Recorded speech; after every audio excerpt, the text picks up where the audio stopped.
All right, good evening everyone and welcome to tonight's council meeting. Council acknowledges the Wadawurrung people as the traditional owners of the land, waterways and skies. We pay respects to elders past, present and emerging, and we acknowledge all Aboriginal and Torres Strait Islander people who are part of the greater Geelong community today. Now, this meeting is being broadcast on the internet and the recording of the meeting will be published on Council's website. My name is Trent Sullivan, and as the Mayor of the City of Greater Geelong, I'll be chairing the June Council meeting tonight. Thank you everybody who is attending, both virtually and in person. Welcome to City Hall, and hello to everybody. It's fantastic to be joined by so many residents, and we certainly look forward to your questions during the Q&A time. It's been an incredibly busy time since our draft budget was released in April. We have heard from many members of the community across many numbers of platforms, including, importantly, via our budget submissions panel hearing process. The attendance at these sessions was strong, and it shows why community engagement is so vital and so incredibly important. I'm not in a position to discuss the budget right now on this stage, as it is an agenda item tonight, but I want to thank everyone in the community for their feedback, acknowledge their involvement, and that they took the time to participate in the submissions review panel hearing process and more. I would also like to take this opportunity to acknowledge the outgoing councillor, Kylie Grisbeck. Kylie made the decision to resign last month, and I want to thank her for her dedication to the work and for working for all the residents of Greater Geelong, particularly those within her Windermere ward. Kylie served as Deputy Mayor under former Mayor Stephanie Asher and has been a passionate advocate for the northern suburbs for many years, and I'm sure will continue to do so. She helped secure funding and delivery of the Northern Aquatic and Community Hub, which is the biggest infrastructure project undertaken by Council outside of Central Geelong, and successfully campaigned for upgrades to multiple community facilities and sporting clubs across the northern suburbs. On behalf of Council, I wish Kylie well and thank her for her tireless efforts as a leader in our community. I note that the Victorian Electoral Commission will conduct a process to elect a new councillor in the Windermere ward, with that vote taking place tomorrow. So I look forward to welcoming a new councillor in the coming days. Finally, I was pleased to announce the appointment of Ali Wasty as the city's new Chief Executive Officer last week. Ms Wasty brings a wealth of experience in local government and the Victorian Public Service, and she will officially join the city on August the 28th. I would like to sincerely thank Karina Farland for her strong leadership since stepping into the role of Acting CEO last year, and for guiding the city through its recent organisational changes, as well as working positively with municipal monitors and navigating the challenging 23-24 budget cycle.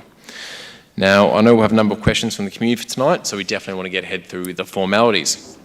Councillors, I'll be asking for strict adherence for speaking time limits tonight. However, we do have the budget and rates item, so I'm willing to extend speaking time limits up to 5 minutes for that item. In terms of apologies and leaves of absence, Councillor Peter Murray is an apology this evening, as Peter was previously granted a leave of absence. We also have three other requests of leaves of absence.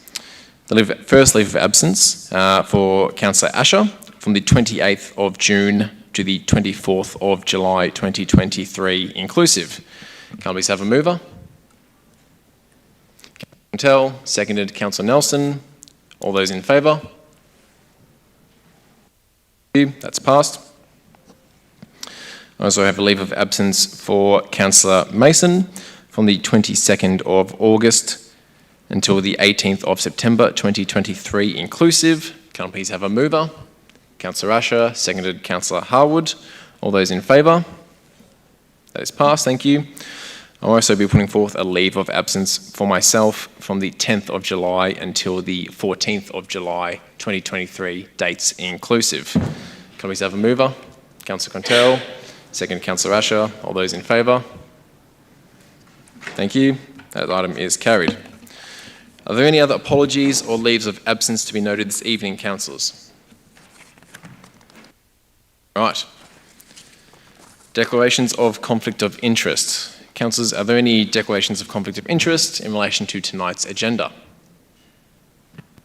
Councillor Contell. Thanks, Mr Mayor. I've got a conflict of interest on item 2.7, which is the discontinuance of Rob's Lane. The purchaser or proposed purchaser of that laneway is also a customer of business which I'm the managing director of. Thank you, Councillor Contell. That is noted. Councillor Asher? Yes, thank you, Mr Mayor. I have a conflict on item 2.2 of the budget, the item about the Geelong Football Club, given that I have accepted tickets to the President's lunch in the past. Thank you. Thank you. Deputy Mayor Aiken, you had your hand up. Similar to Councillor Asher, I have accepted tickets on behalf of the Geelong Football Club and wish to declare a conflict on that item as well too, Mr Mayor. I'll also be declaring a conflict on the same item as I'm in the same situation as the two previous councillors. Mr Mayor, just before I'll also... Sorry, Councillor Harwood. Thank you. I'll also be declaring a conflict of interest on that same item. Councillor Harwood. Mayor, and I will declare a conflict because I potentially do have one on that item, and so I'll err on the side of caution. Absolutely. When in doubt, declare. Thank you, Councillor Contell. Mr Nelson. Thank you, Mr Mayor. Just to err on the side of caution, I'll declare an interest in that item as well for the Geelong Football Club. There we go. Thank you. All noted. I'm glad they're being raised. Right. If any other conflicts to arise at the meeting, please let them be known. Now moving on to the minutes for the meeting held on the 23rd of May 2023. Can I please have a mover? Councillor Contell, thank you. Seconded, Councillor Asher. All those in favour?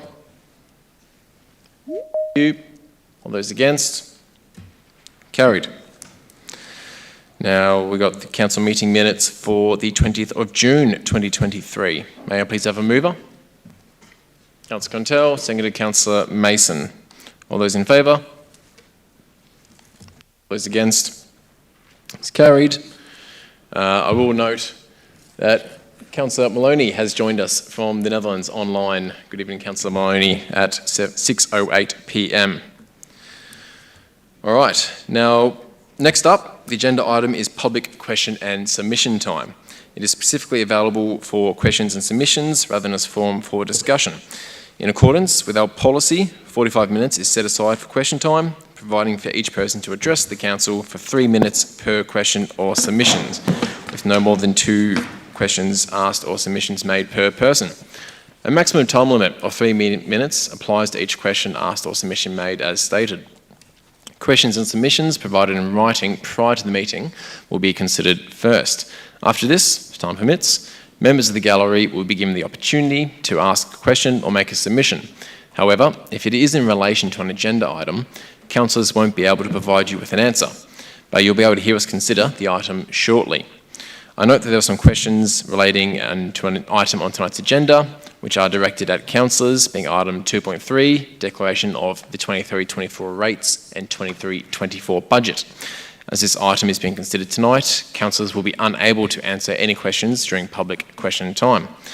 For those who have pre-submitted questions but are not present tonight, responses to your questions have been published on the council's website and will also be emailed to you. It's also important to note that councillors have read the questions sent in. Now, for tonight's meeting, we have received pre-submitted questions from 19 community members.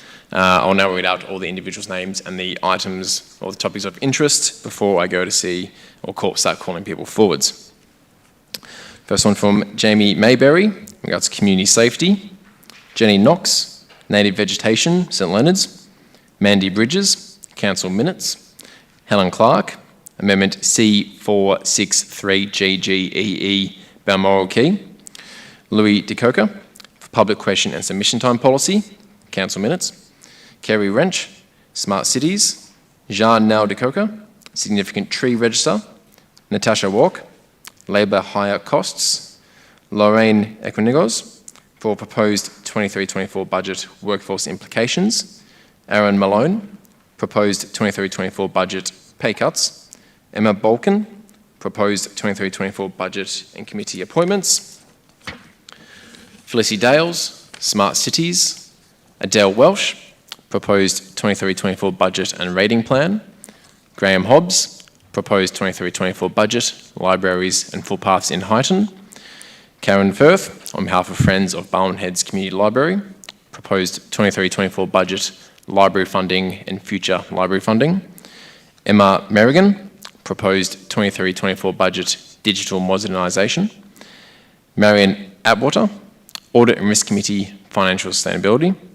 Kathleen Richies, for proposed 23-24 budget, library funding. And Anne McMahon, for Geelong Regional Library Corporation, funding and board membership. May I please have a show of hands in the gallery of whose names I've just read out? Excellent. All right.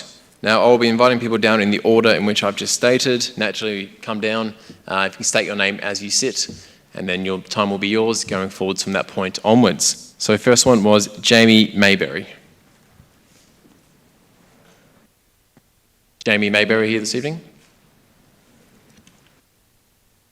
Move on to Jenny Knox.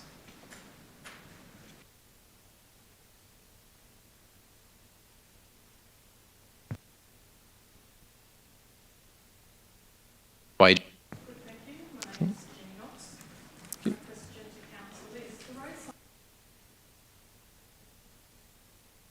on a second, we're just sorting out the microphone. Thank you. No, your time will start again once you get the microphone sorted. Yep. Okay. My name's Jenny Knox. The roadside reserve on Bluff Road, St Leonards, between the Seaside Estate and Ibbotson Street, is an area that, according to council signage, is a native vegetation area and important roadside vegetation. This is supported by other ecological studies that have been taken for previous permits in this area. So the area is classified as a plains grassy woodland, EBC 55, which is endangered and of which less than 10% per European exists. So collectively, the areas of this roadside reserve vegetation provide a potentially significant wildlife corridor. Only one tree is recorded on Council's data exchange database, and that is a regionally significant drooping she oak. Along this roadside reserve, at least 129 trees have been numbered and tagged and spray painted with either white, red or blue paint, and sometimes some trees have two colours. Can Council please advise what the colours on the trees mean, and can we be provided with a list of the tree numbers for those which will be removed? Any question, Jenny? I'll go to the Acting Director of City Planning and Design, Joanne Van Slagman, for response. It's working. Not yet.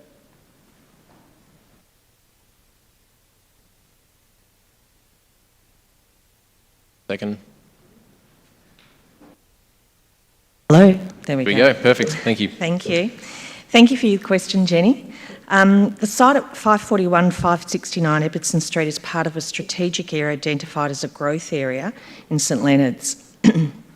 This was approved by Planning Panels Victoria on the 9th of February 2016. Planning permit was issued for this site, which allowed for 5 identified Indigenous trees to be removed within the approved subdivision. Vegetation from other states or overseas are not native, and therefore a permit is not required for their removal. As a result of the applicable planning controls, a vegetation offset and tree retention plan was required under the planning permit. The tree retention plan identified group vegetation and or trees to be retained or removed. There are 17 trees along Bluff Road which have been identified to be removed for the approved intersection into the subdivision. The majority of trees along Bluff Road will be retained. The City is unable to speculate on the specific method of tagging that has been used on the trees. However, it's common practice to number and tag all trees within or adjacent to developments to ensure that the plan can be implemented properly. Timing of tree removal will be determined by the permit holder. You have a second question, Jenny? Sorry? I believe you have a second question. I do. So on the St Leonards Growth Area 2 outline, Development Plan 2015 for St Leonards, Ibbotson Street between Bluff Road and Murradock Road, St Leonards, has been earmarked to become a greenway. Some trees on the roadside reserve along Ibbotson Street, but near the corner of Bluff Road, have also been tagged and numbered. Can Council please advise what is the fate of those trees along Ibbotson, either tagged or untagged? Acting Director.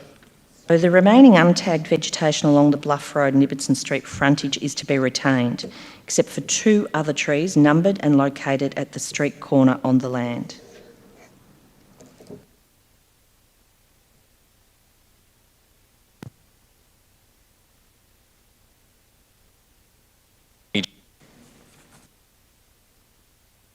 Andy Bridges here this afternoon, or this evening rather.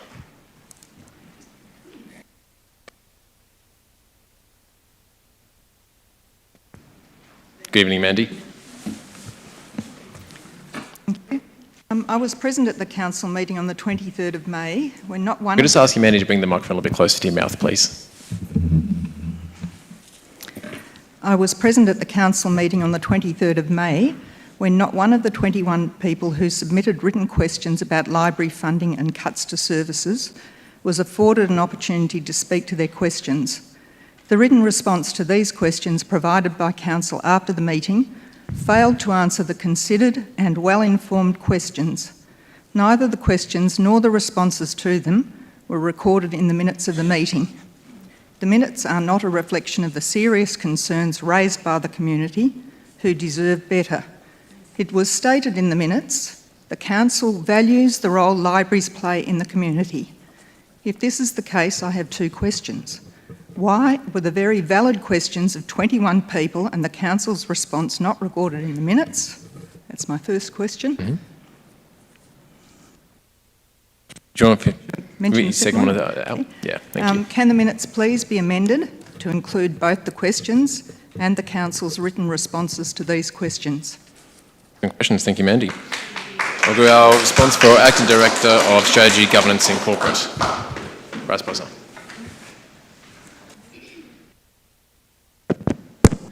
Thanks for your questions, Mandy. Excuse me. At the 23 May 2023 Council meeting, questions regarding libraries were grouped together and provided a singular response. This was conducted in line with the Council Public Question and Submission Time Policy. Question time is recorded in the minutes in summary form and reflect what occurred during the meeting. The processes carried out by Council in relation to these questions during the meeting are recorded within the Council meeting minutes and can be found on pages 4 to 6, which you've referred to. All questions received prior to the meeting, including the individual responses, were published on our website at 5 p.m. prior to the meeting commencing.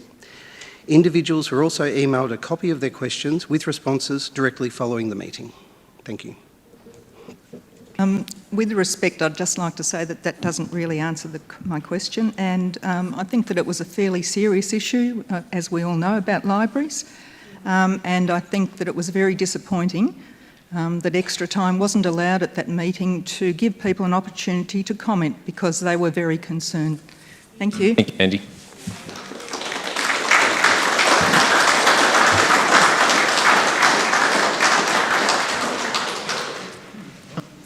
Alan Clark here this evening.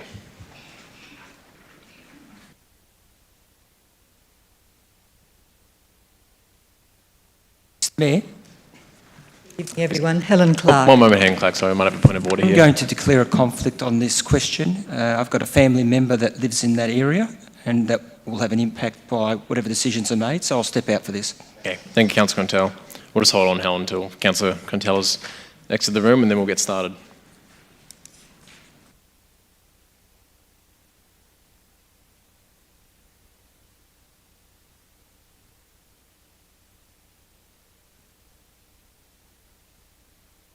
How are you, Helen? Council advised in response to my question at the 23rd of May meeting that, quote, the Minister for Planning has been asked to authorise amendment C463 GGEE, which is the combined amendment and planning permit application for Balmoral Quay Stage 5. However, the authorisation has not yet been granted and is still being considered by the Minister and the Department of Transport and Planning. An exact timeline cannot be provided until authorisation is granted. Could Council please advise whether the Minister for Planning has now approved the release of the proposed amendment, and if so, the timing for public exhibition of the amendment? Thank you for the question, Helen. I'll go back to our Acting Director of Planning and Delivery. Thanks for your question, Helen.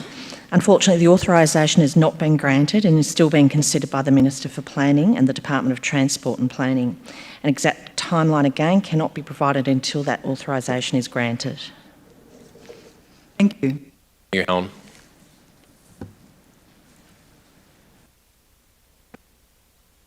Lewis DeCoco?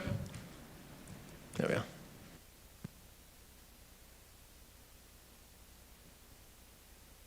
How are you, Lewis? I'm fine, and how are you, Mr. Mayor? Well, thank you. Mr. Mayor, councillors, thank you for the opportunity. I want to start with my second question in view of an earlier question tonight.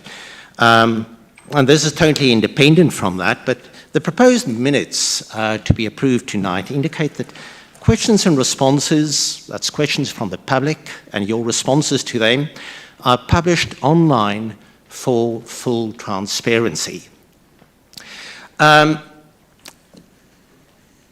Public questions, I think it's also indicated tonight, is a very important part of accountability. The questions that are put to you and also the answers received fit into an accountability framework. And yet it would seem as if a number of the answers received also in relation to the earlier question treats these as personal matters between the questioner and the council.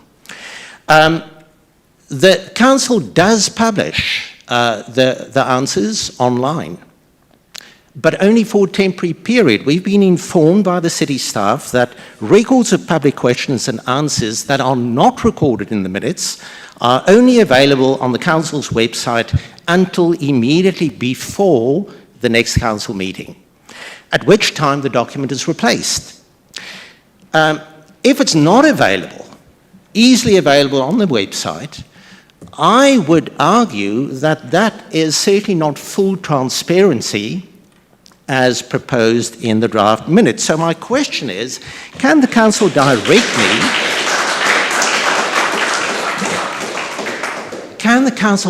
me to the web page or the link where the public can view questions and answers submitted during previous council meetings after they were removed from the council meeting page? If I want to look up a 2019 question or do a search on them, what is the link that I can use?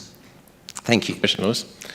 I'll go to our Acting Director of Strategy, Governance and Corporate, please.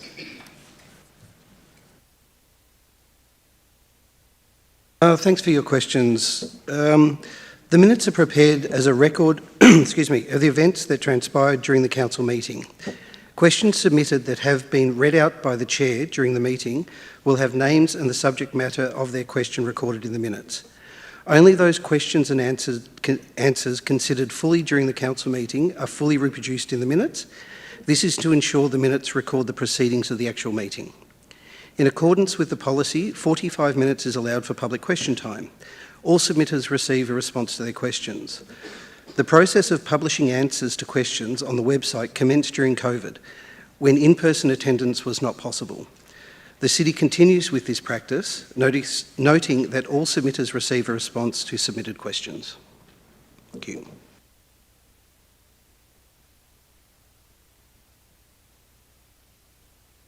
My question, if I may remind you, was can the council direct me to the web page or the link where the public can view questions and answers submitted during previous council meetings after they were removed from the web page? I haven't heard that answer yet. Have you, Mr. Chair? Absolutely. So the link you can go to see questions and answers that have been submitted previously, it actually is the recording of the council meetings where questions are asked in person. They're the ones which are incorporated into the actual council meeting as they are the words spoken within the council meeting. Those would be the specific recordings, not the questions that are put to you and are not discussed and therefore minuted. So the easiest would be to look at the minutes instead of having to listen to hours of recordings. Is there really no place where this is captured? Always where this is available for accountability purposes?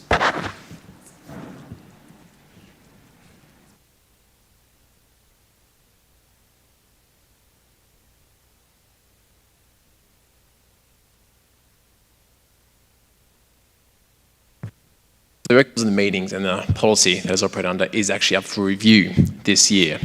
And given that we have had significant community feedback on how minutes are recorded, operated and made publicly available, I highly suggest that some of these will be definitely incorporated. At the moment, the privacy rules we operate under apparently do not allow full disclosure of all questions and names attached for permanent availability. But I said this is something that is up for review this year, which we're happy to take on suggestions. I am delighted to hear that, but privacy would not apply. If it did, it would not have been made available for the months between the actual meeting and the next meeting.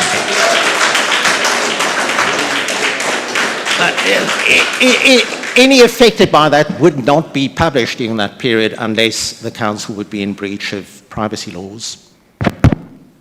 Fully understand your comments, Lewis. They'll be taken on board. Right. My first question then follows from this. Questions that don't have an opportunity to be put at the meeting are not recorded in the minutes and disappear into this black hole. I would hope that the policy, when revised, will then be retrospective so that we can retrieve them from the black hole, but that's that is currently where they find themselves. The Council's public questions policy does not allow non-recording of submitted questions in the minutes if the submitters are present at the meeting. It does allow bundling of an answer to a question where questions are similar. But in the previous meeting, we've had questions that are similar with then at least 3 questioners of whom at least one was present, a further question that was not directly related and therefore addressed by the budget issue relating to the library. If I look at the public questions policy, I can't see compliance with that unless this is rectified by capturing that answer as part of your minutes. And therefore my question is, how will the Council rectify this procedural oversight and the currently non-compliant draft minutes? Sorry. Well, it's very similar to the previous answer, Louis. We appreciate you bringing this to our attention, and they're up for review, and we're constantly accepting feedback on how these minutes are recorded as you bring them to our attention. So something we can look back on, but we'll be taking that on notice right now. I appreciate that, but you also need to bear it in mind when you consider the minutes tonight, because this is in front of you at the moment. But I would also urge you, and with that I'll leave the podium, but to really view public questions as part of your accountability framework. Indeed. Thank you. Thank you.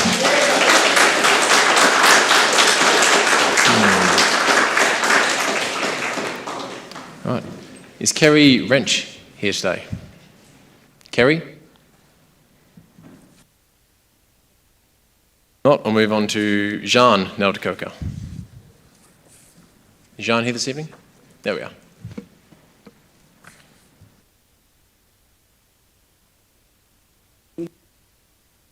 Why not be? Jean. Before the clock starts ticking on my questions, can I just quickly mention, so I was delighted to see the changes in the Myers Reserve Master Plan, where there were changes made to allow for better tree preservation. And it was really great to see the changes made to manage the trees responsibly and sustainably. So, my first question, in 2015, the Council committed to developing and maintaining a significant tree register. However, in the 8 years since that commitment, no funding for a Greater Geelong significant tree register has been allocated in any council budget. It's important to consider that significant or exceptional or classified tree registers are part of a comprehensive a suite of urban tree management measures and should not be evaluated in isolation. And incidentally, Bass Council has just adopted an integrated suite that includes permits and a register in May 2023. Anyway, however, during the May Council meeting, the City Services response, referencing a report on enhancing protection on trees on private land that are due this Friday, 30 June, referencing that report, it appeared to suggest the consideration of measures in isolation, potentially indicating a departure from the 2015 commitment. Maintaining a transparent and accountable approach to urban tree management is vital for preserving and enhancing our natural environment. Therefore, I would kindly request clarification on the Council's stance and intentions regarding developing a significant tree register. And my question then is, will the Council fulfill its commitment made in 2015 and take the necessary actions to progress the development of a significant tree register? Thank you for the question, Jean. We'll go to Acting Director of City Infrastructure, David Greaves. Thank you, Jean, for your question and attendance tonight. The City, they still do recognise the value of a significant tree register. Like many other government organisations, the City of Greater Geelong is feeling the impacts of inflation and rising costs, and a funding request was put forward by officers for this year's budget. However, the proposed budget does not include funding for locally managed significant tree register this year. The development and launch of the project significantly relies on the additional funding that will be required, and the City will continue to monitor over the coming year any potential external funding opportunities that we can access. Mayor, councillors, I'm sure that is not an answer to the question I asked. And I think it's just important to remember, stopping duplicating or near duplicating exactly answers to questions I've asked in the past that were in fact different does not constitute an answer. And it certainly doesn't reflect full consideration of the question I asked. During the May 2023 Council meeting, I acknowledged the Council's budgetary quandary. Lack of funds was raised repeatedly in the past few years, and the answer just now literally is a copy of an answer I've heard before. And that lack of funds was raised as an obstacle to developing a significant tree register. Therefore, at that meeting, I offered a solution, a community collaboration to develop a significant tree register for Geelong, cost-free to the Council. Cost-free to the Council. The offer was reiterated in writing and orally during the public budget feedback, 6 and 7 June. I attended on the 7th of June. However, I noticed that the notes that's in the attachment to tonight's agenda failed to accurately reflect. It doesn't mention the main statement of my appearance that night, the offer to collaborate, cost-free, to develop the register. Significant tree registers are widely recognised tools for addressing urban responses to climate change. They also present an excellent opportunity for community building. The registers contribute to environmental, cultural and heritage awareness, and they foster a sense of local pride and appreciation. Therefore, a public-private collaboration between the Council and community organisations holds immense potential for developing the register and also building a positive community sense, which I think we are in dire need of at the moment. Before I actually state the official question, can I just remind, linking on to what Louis said, public council meetings, public questions are a function of accountability. And more importantly, not just the city staff accountability, your accountability. So here's my question. Can the council clarify the steps it intends to take in response to our offer to collaborate in developing a significant tree register for Geelong? Thank you for your question, John. Thank you, John. And we do acknowledge your previous offers and your offer again tonight. And we do appreciate your support in this work to develop a best practice register that can support future tools for the protection of trees and also the ongoing work that is required to maintain that register and adopt the protection of those trees. Additional funding is required. Once funding is allocated to develop the implement the significant tree register, the city will engage with community members, including your organisation called Geelong, to advance this. Not this year. But not this year. Unfortunately not, John. Cost-free. Thank you for your time. Thank you. Cheers. Thank you, everyone. Councillor Quintel, please. Mr Mayor, Jean, notwithstanding that perhaps you haven't received the response or the answer that you'd like, but I'd be comfortable and happy to meet with you to discuss your initiative further so that at least get a better understanding of that and potentially work further on that with councillors in the future, if you'd like to take that up.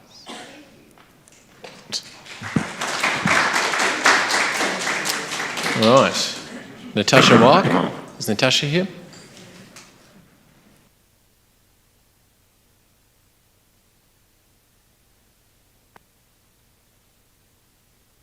Wait, Natasha. Good, thanks. How are you? Yeah, well, thank you. Please. Okay, so my question goes to councillors rather than council officers. Core council jobs such as municipal and waterfront cleaners, administration and business support, community care workers, waste operators, tree maintenance planners, asset inspectors, apprentices and trainees across a range of roles and far more have been engaged via labour hire instead of being directly employed by council. In light of the current budget situation, were councillors aware that this has cost council more than $36 million over the last 5 years and at a cost of 24% over what the workers were actually paid? To go straight into profit. So that's the first part of the question, is were councillors aware of that? And if so, are councillors comfortable with this additional $9 million of ratepayers' money being given to labour hire providers? Thank you for the question, Natasha. I've got our Acting Director of Strategy, Governance and Corporate.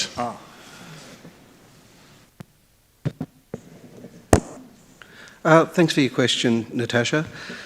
Labour hire utilisation has decreased each year over the past 5-year period with the city's ongoing commitment to direct employment. Over the past 2 years, the city has strategically established a centralised internal recruitment team and have moved the management of service providers from an external supplier to the in-house team. This skilled team is resourced to partner with hiring managers to source our workforce from a variety of talent pipelines and provides greater visibility and governance. The city operates in an environment led by community demand. To operate effectively in such an environment, it is vital that the city reacts swiftly to changing needs and engages external labour providers for short-term or specialist needs to minimise disruptions to services. This is not dissimilar to other industries such as healthcare and education. Apprentices and trainees are resourced by group training organisations that provide the support and coordination of all training programs. This will be a continued investment for the city to build our workforce for the future. Thank you. So respectfully to the question answerer and the people in front of me, that doesn't answer the question about whether councillors were aware of this, and this is happening on your watch. There is accountability here that we have a question about as a representing workers who work in the City of Greater Geelong. So I think the question remains unanswered, and I would seek that it please be responded to. There is ongoing expenditure that's still occurring, so in the data that we've been provided with, and we understand there's a second tranche of it to come, so we will come back with more questions.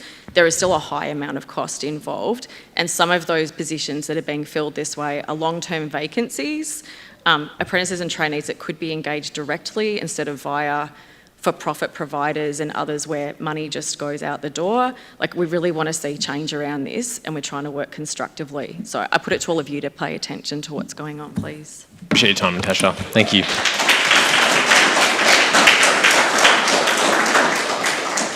Councillor Cadwell. Thank you, Mr Mayor. Natasha, I do want to thank you for your question. I do want to thank you for bringing this to our attention. As a union official, I obviously think this is a very important issue. I do note that we have a new CEO coming in, and I will certainly raise this issue, and thank you for you to do that to all of the councillors here. I believe that the new CEO will certainly be willing to have a full review and further discussions with the unions about this important matter. Thank you. Thank you. Councillor Cadwell.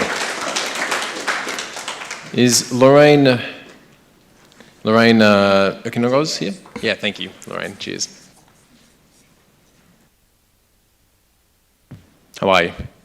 Thanks. Excellent. My question is, the proposed budget includes $7 million in unspecified discretionary savings / cuts. What accountability measures and oversight will councillors put in place over officers in determining how this will be achieved to ensure frontline jobs and services are not lost? Excellent. Appreciate your question. We've got a response from Strategy, Governance and Corporate. Thank you for your question. The savings dividend required to be found by the CEO has risen from $4.5 million in the draft budget to $7.1 million in the final budget. This is almost entirely attributable to the 70% increase to the work cover premium cap for claims, which will have an estimated $2.47 million impact on the city's operations. The work cover premium is set by the Victorian Government and became known only after the release of the state budget on the 23rd of May. It was therefore not factored into the Council's draft budget, which was released in April. The size of this increase by the Government was unexpected and is something that all organisations will now have to deal with over the next financial year. Unfortunately, it adds to the financial challenges facing our new CEO when they are in place. City officers will continue to investigate opportunities for savings and efficiencies. The City has and continues to look at its organisational structure. Delivery of frontline services remains a priority as we look at how best to operate in a financially constrained environment. The organisation changes supported by Council are the result of a 2.5-year process, Future Ways of Working, aimed at positioning our organisation to best support the needs of our community into the future. Thank you. So similar just similar to every other comment, again, that doesn't answer the question. You're just providing a justification as to the increase, but the question was around what accountability measures and oversight councillors will be putting in place. So again, it doesn't respond to my question at hand. And furthermore, when you state that the council will look at how to best support the needs of the community into the future, I find that quite laughable given the recent redundancies in community life, which delivered incredibly important services to the community. The redundancies in family life, community life that delivered incredibly important services to the community. So I'm not too sure these two things don't really marry up.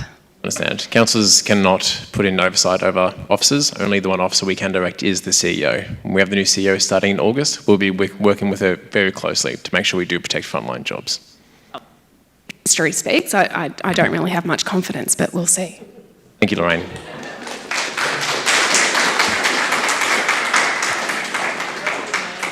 Mr Mayor, if I may. Please, Councillor Cadwell. Thank you, Mr Mayor. Thank you also, Lorraine, for your question. I do actually have faith in our incoming CEO as the only council officer that we actually have any capacity to direct and to give instructions to. And I'm sure that all the councillors will actually be working very closely with her to ensure that she enacts decisions in line with our directions to protect frontline jobs and services. Thank you. Councillor Cadwell. Is Aaron Malone here this evening?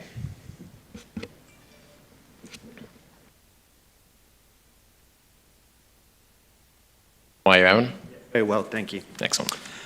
Rather than further cutting frontline jobs and services, has Council considered cuts in other areas to address the budget black hole? For instance, $3.4 million in marketing and communications, internal services, $43.6 million, $5 million in computers, or $5.4 million in new cars fleet.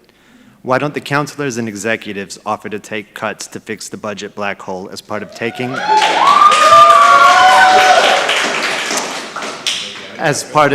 responsibility rather than the community and the workers bearing the brunt? Thank you, Aaron. Great question. I'll go to Strategy, Governance and Corporate for response. Thank you for your question. The City has and continues to look at its organisational structure. Delivery of frontline services remains a priority as we look at how best to operate in a financially constrained environment. The organisational changes supported by Council are the result of, as mentioned in the last response, a 2.5-year process, Future Ways of Working. This was aimed to position our organisation to best support the needs of our community into the future. The recent structure changes in the Community Life Division resulted in 16 redundancies, while 3 vacant roles will not be filled. To put that number into context, we employ more than 1,800 full-time equivalent staff. The redundancies were spread across the organisation and, contrary to reports, were not confined to the former Community Life Directorate. As part of the changes, the Community Life Directorate has been renamed Community Service Delivery and now consists of teams who provide a service directly to the community. The savings dividend required to be found by the CEO, as mentioned in the last response, has risen from $4.5 million in the draft budget to $7.1 million in the final budget under consideration tonight. This is almost entirely attributable to the 70% increase in the work cover premium, cap for claims, which will have an estimated $2.47 million impact on the City's operations. The premium is set by the Victorian Government, as I mentioned before, and became known only after the release of the state budget on the 23rd of May. The size of this increase by the government was unexpected and something that all organisations will now have to deal with over this financial year. Unfortunately, it does add to the financial challenge facing our new CEO, and also City officers will continue to investigate opportunities for savings and efficiencies going forward this year and into the future. Thank you. Thank you, Bryce. It doesn't really answer the question around whether or not you've considered pay cuts and things like that at the top end of the structure in order to find some savings. Yeah, absolutely. So I can inform you that councillor allowances are set by an independent state tribunal. So more than welcome to take those questions to your local members of government as well. And the executive are on current long-term contracts, but the new CEO will be investigating all options.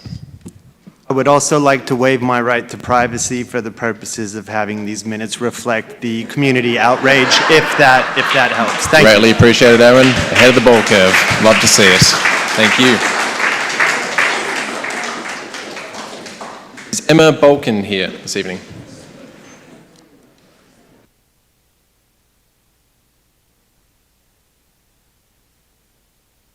How are you, Emma? Hello.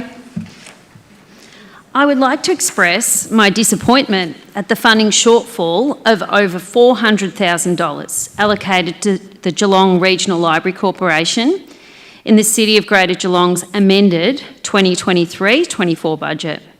The Council has now walked away from their commitment to the library agreement between the two bodies. The GRLC was able to build their cash reserves through responsible fiscal management. Putting pressure on the GRLC to use their cash reserves to compensate for a lack of council funding actively undermines the functioning of this institution. Ever since the council's budget shortfall for libraries was made public, there has been a huge loss of trust in our local council. This was displayed through a grassroots community campaign and the largest ever number of submissions on a single issue. Over 500 submissions were made regarding library funding. The public could not have done more to show the importance of library funding. While you claim to be listening, you have only offered less than half of the necessary funds for library operations. COG must be prepared to provide the amount which is well in excess of $356,000, which I'd initially stated, to fund staff at the Armstrong Creek Library when it opens in 12 months' time. My question is directed at Councillors Aitken and Sullivan. What assurances can you provide that in your role on the Geelong Regional Library Corporation Board, you will be guided by A, genuine community consultation, B, advice from librarians who already provide best practice service delivery, and C, professional development from library academics and experts? Question, Emma. I'll go to Strategy, Governance and Corporate for a response. Thanks for the questions, Emma.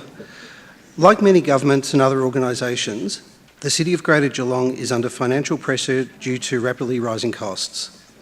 The Council is facing difficult decisions as it looks to keep the City of Greater Geelong financially sustainable so it can continue to focus on the critical areas only a council can deliver to their community. Within this context, the City of Greater Geelong are asking all of our service providers to do the same. The City have advised the Geelong Regional Library Corporation that the new Armstrong Creek Library will not be operational in time for the service to open during the 23-24 financial year. This will reduce their expenses for the year by $365,000. Officers of the City of Greater Geelong have had several meetings with officers of the GRLC around the budget challenge. The City of Greater Geelong discussed various means available to the GRLC other than reducing services or closing libraries. This included operational efficiencies and using unrestricted cash held by the GRLC. Additional funding for the Geelong Regional Library Corporation of $365,000 is included in tonight's budget, potentially for adoption, taking our total allocation for libraries to $14.304 million, a $596,000 increase on the 2022-23 year. In lieu of the GRLC's refusal to utilise the cash reserves it holds on behalf of the City. Thank you, everybody. Thank you. We'll listen. We'll let Bryce finish. The extra $365,000 for libraries is the figure the GRLC has told us is what is needed to prevent its proposed reductions in library operating hours. It is consistent with our continued attempts to initiate collaborative discussion with the GRLC to find a position that doesn't impact the community, while acknowledging the financial challenges the City of Greater Geelong, as the GRLC's largest funder, is facing. With this additional funding, there will be no justification for the GRLC to reduce operating hours. The City's contribution to libraries per resident is amongst the highest of all councils in Victoria, and we are shouldering an increasing percentage of the costs given the state government's share has progressively dropped over time from around 50% historically to around 20%. The Council committed to listen to the community's feedback, and the Council thanks everyone who made a submission to the budget. The Council heard your feedback and listened, allocating more funding for libraries. Calm down, everyone, please. Bryce? And reinstating funding for the Cardinia Aquatic Centre to operate during winter and towards surf lifesaving at our ocean beaches. Thank you. Thank you very much, Bryce. Not an answer to the question that I asked, but part of the tradition of this evening. Thank you, Emma.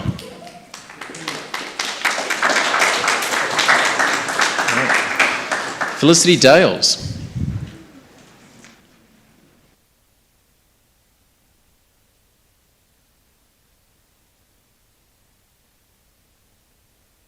Hi, Felicity. Good evening to all. My name's actually Diane Cunningham, but I'm representing Felicity this evening. Diane. Thank you. Please. Question 1. With the budget just finalised, what is being allocated to the implementation of smart cities in each category, including staffing with the current team of 5? Thank you, Felicity. I'll go to Strategy, Governance and Corporate for a response.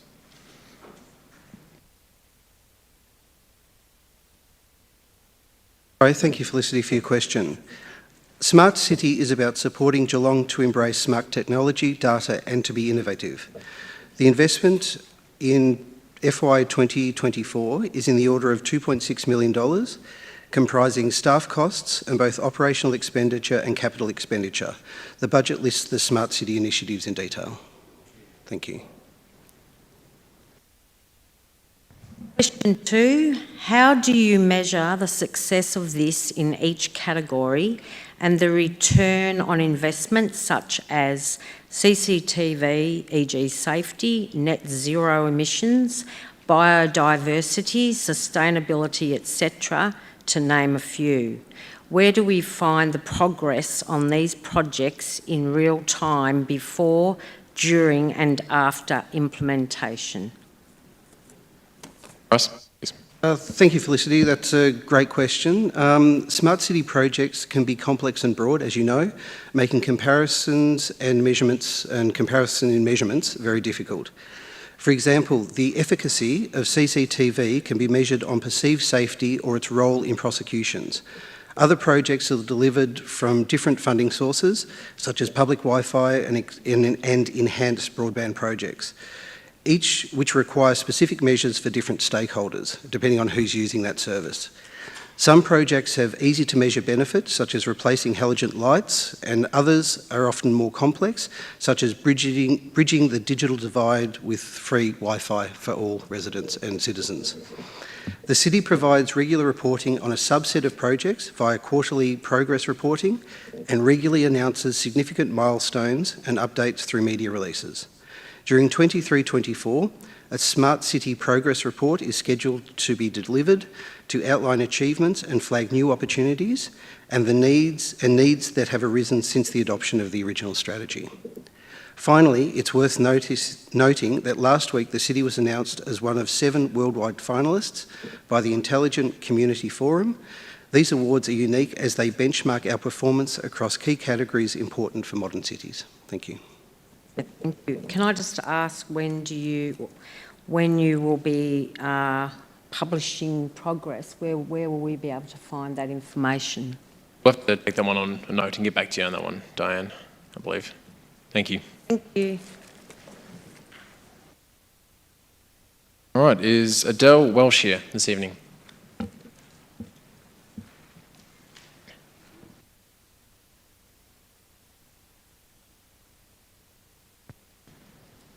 Why are you, Adele?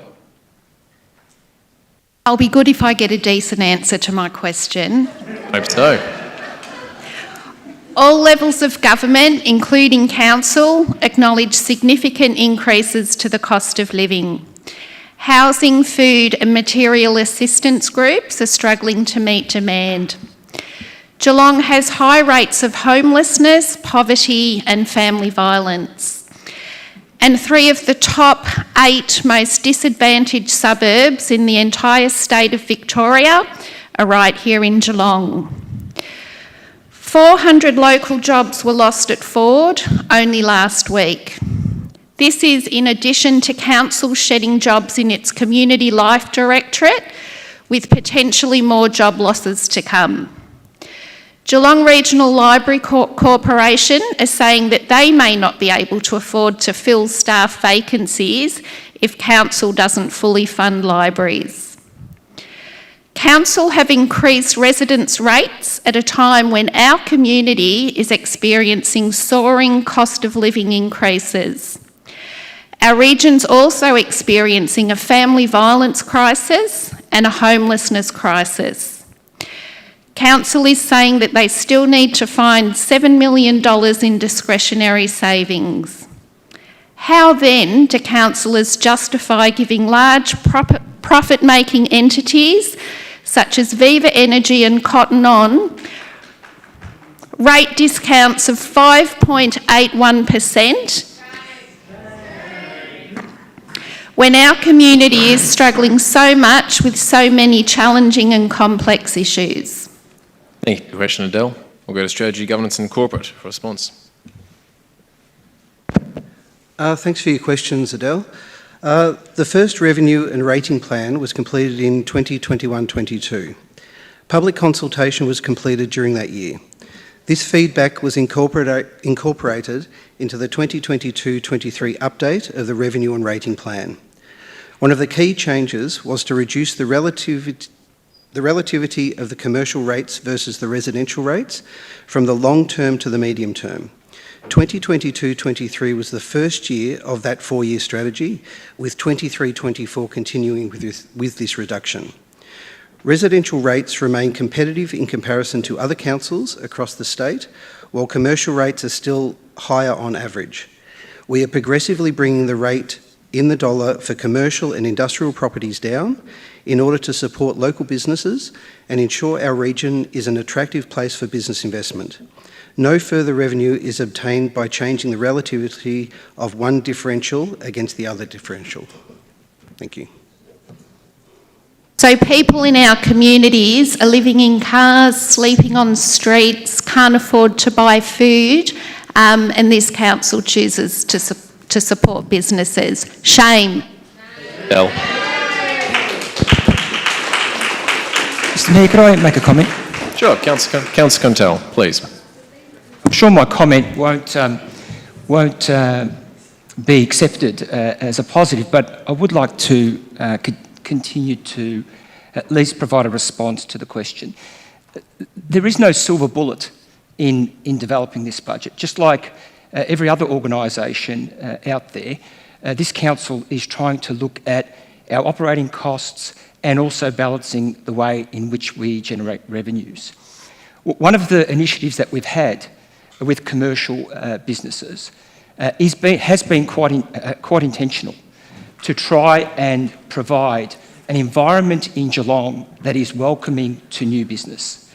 We want to attract businesses and we want to make the environment viable, particularly over the last 3 years during COVID, where many medium and small businesses were struggling.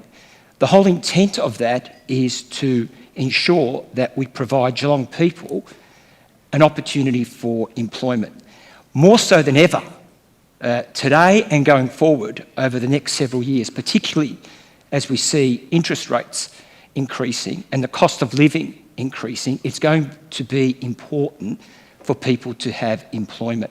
So it's a balance between trying to have the cost of living in Geelong, as it's determined by the initiatives that council are responsible for, to be affordable, but equally to try to create a vibrant environment in Geelong that's welcoming to not only existing but new businesses. Whether you agree with that or not is another thing, but that is certainly the way that I have tried to approach this position, whether it be today or going back to 2010. Thank you very much, Councillor Contell. We'll go on to Graham Hobbs, who has the next question to be answered. Graham. I'm happy to take questions even away from council. If you want to give me a call, I'm happy to discuss it. Councillor Contell. How are you, Graham? Very well, thank you, Excellent. Mayor, and also councillors. Thank you for the opportunity to ask 2 questions. My first question is, as a ratepayer and long-term resident and business trader in Highton and Geelong since 1978, I ask, when councils are fully aware of many years of the considerable influx of substantial rates, developers and councils' fees, planning from developed suburbs like Warn Ponds, Leopold, Corio, Wandana Heights, Highton, and then some 25 years ago, the massive suburb around Armstrong Creek between Geelong and Torquay, estimated at 55,000 people.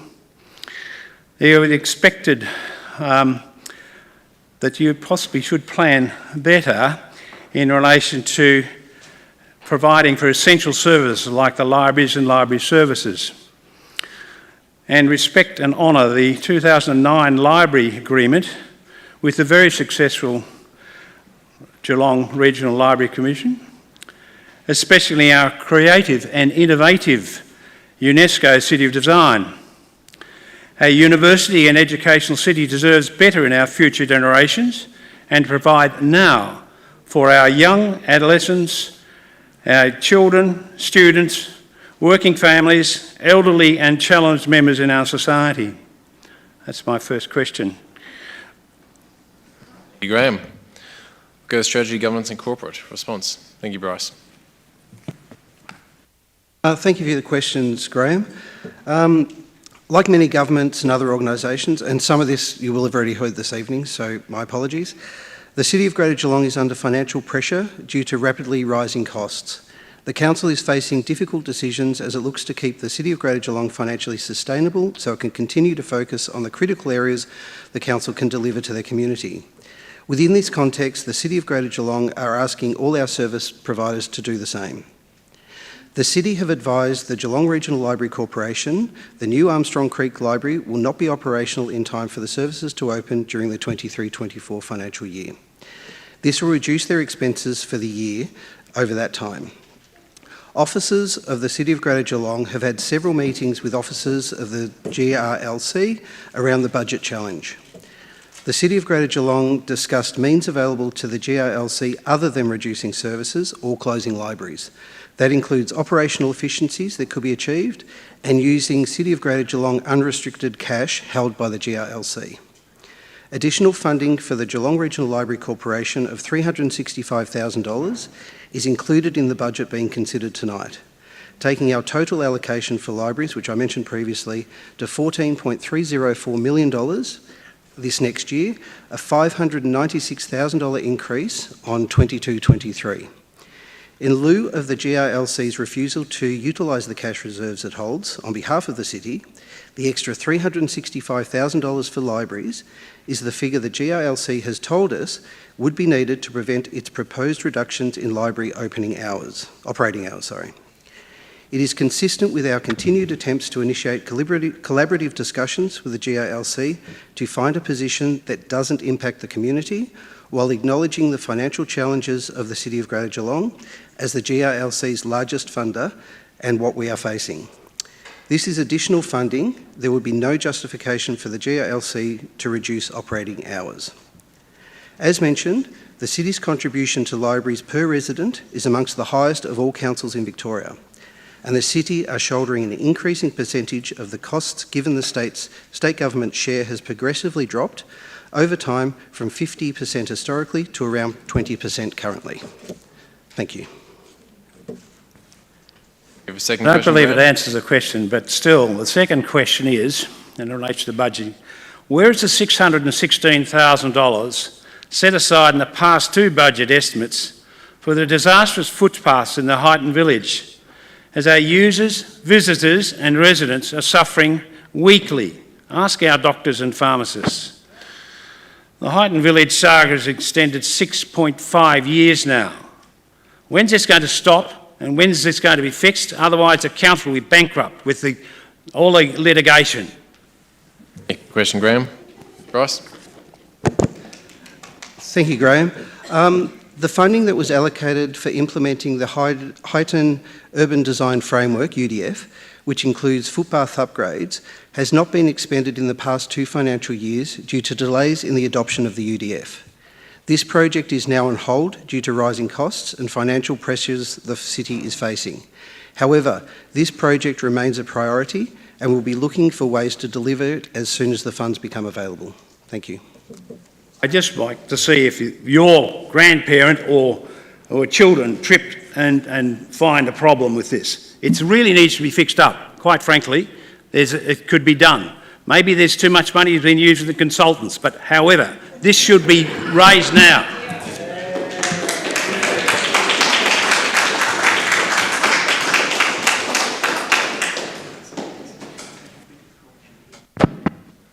Thank you, Graham. I'm going to ask Karen Firth. Is Karen here this evening?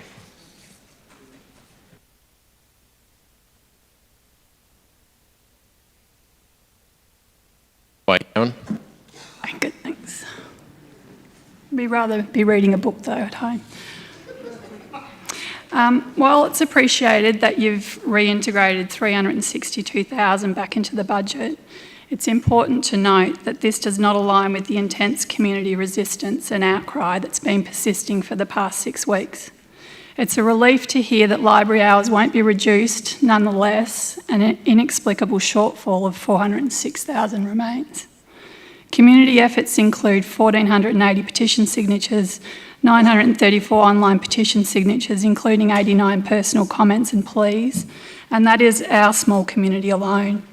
There have been further petitions from the Geelong West community, 2 rallies, a town hall meeting, 2 council meetings, 513 submissions, and almost every day since early May, front page headlines or letters to the editor in the media. Council is not a business. We elect councillors to represent us and deliver fundamental essential services like libraries. We have unequivocally expressed our disapproval of the notion that libraries should bear the brunt of addressing the city's current financial challenges. The council has set a concerning trend by initially not funding and now only partially funding the operating costs of the newly constructed Burrungook Drysdale Library. This raises concerns about future plans when the Armstrong Creek branch opens next year. Could we see another photo opportunity at the opening, only to witness a huge budget cut in the 11th hour or the day before the library board meets?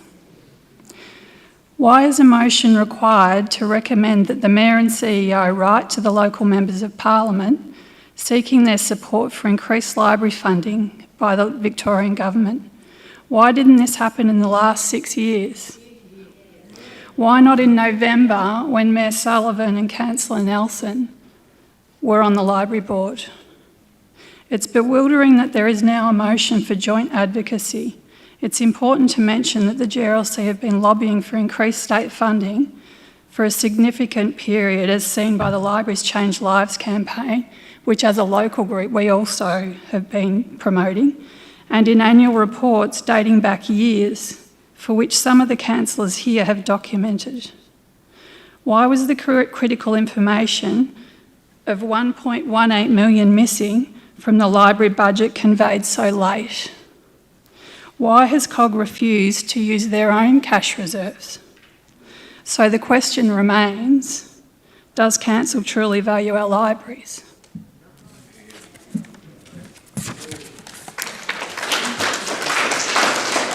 So my question, why was the notification to Geelong Regional Library Corporation delivered so late in the budgeting process that the operating costs for Burrungook, Drysdale and BL Armstrong Creek libraries would not be funded? When council decided to build new libraries at Drysdale and Armstrong Creek, did it model and forecast, in conjunction with Geelong Regional Libraries, what additional funds would be required to operate the 2 new libraries, and when did this happen? Question, Karen. We've got a strategy, governance and corporate for response. Thanks for the questions, Karen. As you can expect, the answers will be similar to what you've heard already this evening. Let's not bother. Thank you, everybody. Thank you. Like many governments and other organisations, the City of Greater Geelong is under financial pressure due to rapidly rising costs. The Council is facing difficult decisions as it looks to keep the City of Greater Geelong financially sustainable so it can continue to focus on the critical areas only the Council can deliver for the community. Within this context, the City of Greater Geelong are asking all of our service providers to do the same.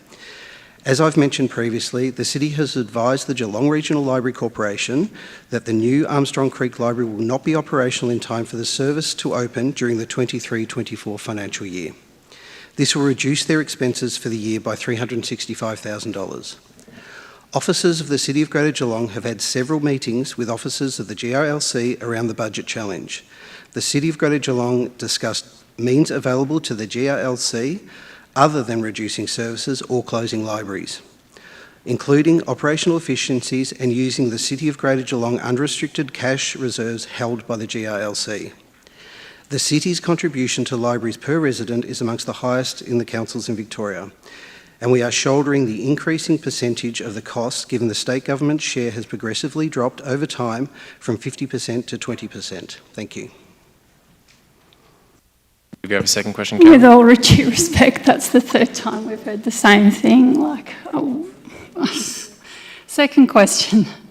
Now that Council has stepped outside of the bounds of the library agreement with the GRLC, what is Council's plans for funding the operating costs of Armstrong Creek next year? Is there a formal process, and if so, what is it? Thank you, Karen. Bryce? Thank you. The future funding requirements will form part of the annual budget process for the City of Greater Geelong in the upcoming financial year. Thank you. That didn't answer the question. The formal process will be absorbed into the budget process. That's the plan going forwards. Well, what about the lead up to it and the councillor briefing, the GRLC board where it's presented where 4 of the councillors here were present? So how did it end up being in April, and then we've spent the last 6 weeks wasting our lives doing this? Like, it's so frustrating. For 20 years, and including the global financial crisis, it was dealt with beforehand, before the 27th of April, for 20 years. I just do not understand why it fell apart this time. That's any frustration. Thank you, Karen. Mr Mayor, if I may. Yep. Councillor Cadwell. Thank you, Mr Mayor. Karen, I'd like to confirm that I too was surprised and horrified to sit in the April Council budget briefing and realise that the necessary 1.18 million was not going to be incorporated into the annual budget process for the new Drysdale and Armstrong Creek Library operating costs. At the time and since, I have asked my fellow councillor Ron Nelson to explain how this occurred under his watch as the board chair, and I'm still waiting for an adequate answer.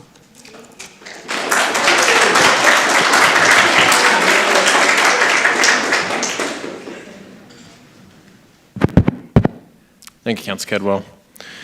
We'll go to Emma Merrigan. Is Emma here this evening? No, Emma?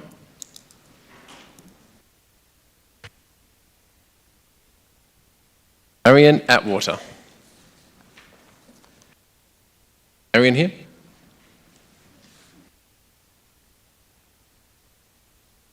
Kathleen Ritchies.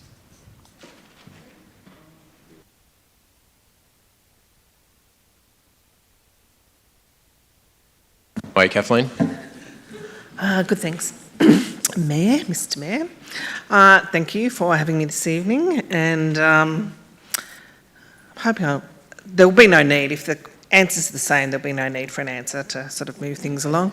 Take a statement then. But before I begin, I was just wondering, given that earlier at the beginning of proceedings tonight, there was a conflict of interest declared by Councillor Asher Aitken-Contelge, and I missed the last one. Does that mean that they won't be present for the vote on the budget? Because I see that in the papers for the proceedings of council, sorry, I'll just get them back up. Item number 3 is a takeout of the budget that has been brought forward as its own individual item. Councillors have declared a conflict of interest on that one. And if they leave the room and that item is voted up, it then becomes part of the budget, which they are allowed to vote on. If it is not allowed up, then it will not be incorporated in the budget going forwards. So it's separate to the whole thing? Yes. Interesting. Okay, so where it says that the disclosure that a person must leave the room and not be allowed back in, so that is completely separate, so they can vote on the budget even though it's part of the budget. Okay. My other question was, given that Karina Filand, I understood, was on leave and was being replaced by David Greens, acting in her position from the 26th of June to the 7th of July, I'm just wondering where she is at the moment and who's actually in her role and why she's actually attending this meeting. There was alterations made to the acting CEO's leave request, which made able for her to attend tonight's meeting virtually. Right, that's nice. And where are they, the people that are not here? We couldn't actually disclose the locations, otherwise it might be saying their home address. We did disclose where Councillor Maloney was. So I thought... That was because that was a previous decision of council, which actually stated where she was. It was an item that where are the other people? I'm not going to disclose people's personal locations online. As said, at risk of disclosing personal addresses. All right, my questions. Thank you. The draft budget underfunds the Geelong Regional Library Corporation by $406,000 necessary to operate our libraries in the coming year. Where is the Geelong Regional Library Corporation expected to find the necessary savings or funds to operate our libraries without reducing opening hours, reducing staff or reducing services? I noted in the media, I think, paid ads that you do, that you had an email from the Geelong Regional Library Corporation, which I sort of don't consider to be cooperation and meetings, that the Library Corporation was expected to meet that funds, and I just don't know how you have decided that they've got an extra $406,000. My second question is, why has the City of Greater Geelong departed from the long-standing agreement with the Geelong Regional Library Corporation to fully fund libraries as requested? I don't accept the proposition that was put earlier that the Geelong Regional Library Corporation has refused to use its reserves. It is a financially responsible organisation that has been determined to be so by the Victorian Auditing, I can't remember the name of that group, but through the Victorian audit process. And they haven't refused to use their reserves. They are actually financially prudent in not using their reserves. Thank you, Kathleen. Your response may be very similar to ones which have been given later. Would you still like to receive it? Is it the same? Is it going to be this? Are you going to read the same? I imagine it'll be very similar, Kathleen. Yeah, probably not then. No. Okay. We'll just move on. Thank you. Is Anne McMahon here? Anne McMahon?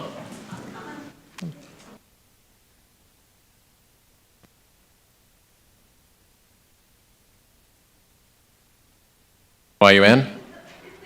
Hi, Mayor. I'm well, thank you, and thank you, councillors, for the opportunity to speak. I dare say it'll be a rerun, but here we go. Council members stood in front of the New Drysdale Library at its opening in early May, smiling for the cameras. It is highly likely then that they knew the council would break with accepted funding protocols and not fund the operations of the library. Why were the long-standing protocols ignored? And why did council not consult and collaborate earlier with the GRLC before the draft budgets were tabled, given that now council is calling for consultation and collaboration with the GRLC long after the horse has bolted? Question one. Mm-hmm.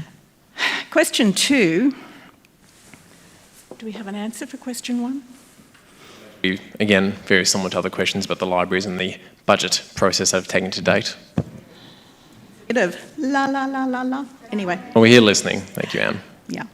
The second question is, community calls have been loud and made for professional librarian on the GRLC board, as well as an attentive library-focused member of community. We were told that the council represents the community in this regard. We don't accept that. We want someone who actually understands and is a community person connected with libraries to have a seat at the board table to assist in supporting the long-term and sustainable libraries as they form an essential community service. My question is, how will the council address the inclusion of these two important board appointments going forward so the community will have trust and will not again be caught in the same repeated disaster again and again? Good question. I'll go to strategy, governance and corporate for a response on matters of governance onwards. Thank you for the questions, Anne. I won't repeat things that we've already been spoken about tonight. Our ears are hurting. Everyone? In terms of matters of governance for extending the membership of the GRLC are to be determined by the GRLC board, noting that the city would be supportive of the board's determination. The nomination of the Mayor and Deputy Mayor for the vacant positions on the GRLC board demonstrates the importance the Council is placing in these positions. Their aim will be to ensure that the closures and service cuts proposed by the GRLC in this year are not repeated and to increase the financial sustainability of local libraries by working with their fellow board members to advocate for a fairer funding split between councils and the state government. Thank you. Thank you. Thank you, Anne. All righty. Thank you, everybody. We certainly did exceed our question time in there, but it was very important, and we appreciate everybody who got up and asked a question and made a statement. Now to keep moving on. That concludes question time. We'll be moving on now to petitions and joint letters. We've received 3 petitions to be tabled this evening. I believe the first one is from Karen Firth on behalf of Friends of Barwon Heads Library.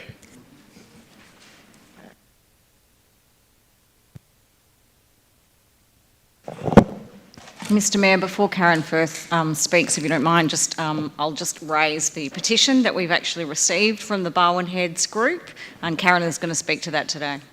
Thank you. Karen, please briefly speak to your petition. On behalf of the Friends of the Barwon Heads Community Library, we present our petition with 1,480 signatures, a huge amount for our small town.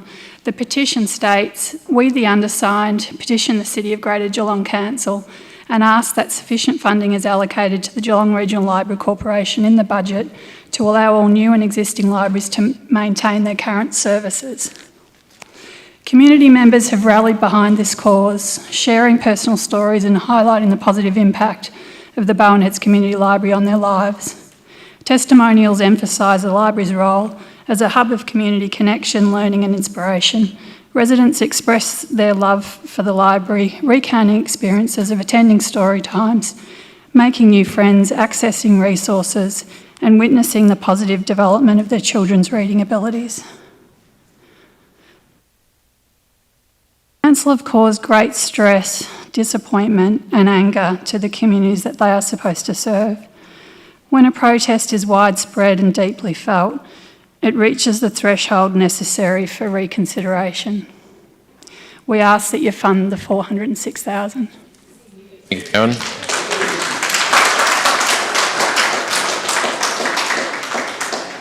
I believe we have a second petition to be registered by Angela Carr on behalf of Save Geelong West Library. Is Angela here? I'm here. Evening. Mr Mayor, if I can also just add, just to Angela, sorry. I'll just also add that we've also got the hard copy version of one version of the petitions that were actually submitted by the Geelong West group, which Angela is going to speak to today. Thanks. Thank you. Okay, so we do have the physical and the online petition, and as councillors are aware that community support for libraries has been extremely strong, and I would suggest the number of signatures we are presenting to council is not the truest reflection of that support. Had we had more time, I'm certain we could have presented you with 10 times the number of signatures tonight. Originally, when we created this petition, the Geelong West Library was set for closure. This petition was an easy sell to the community, with 95% of people approached more than willing to sign.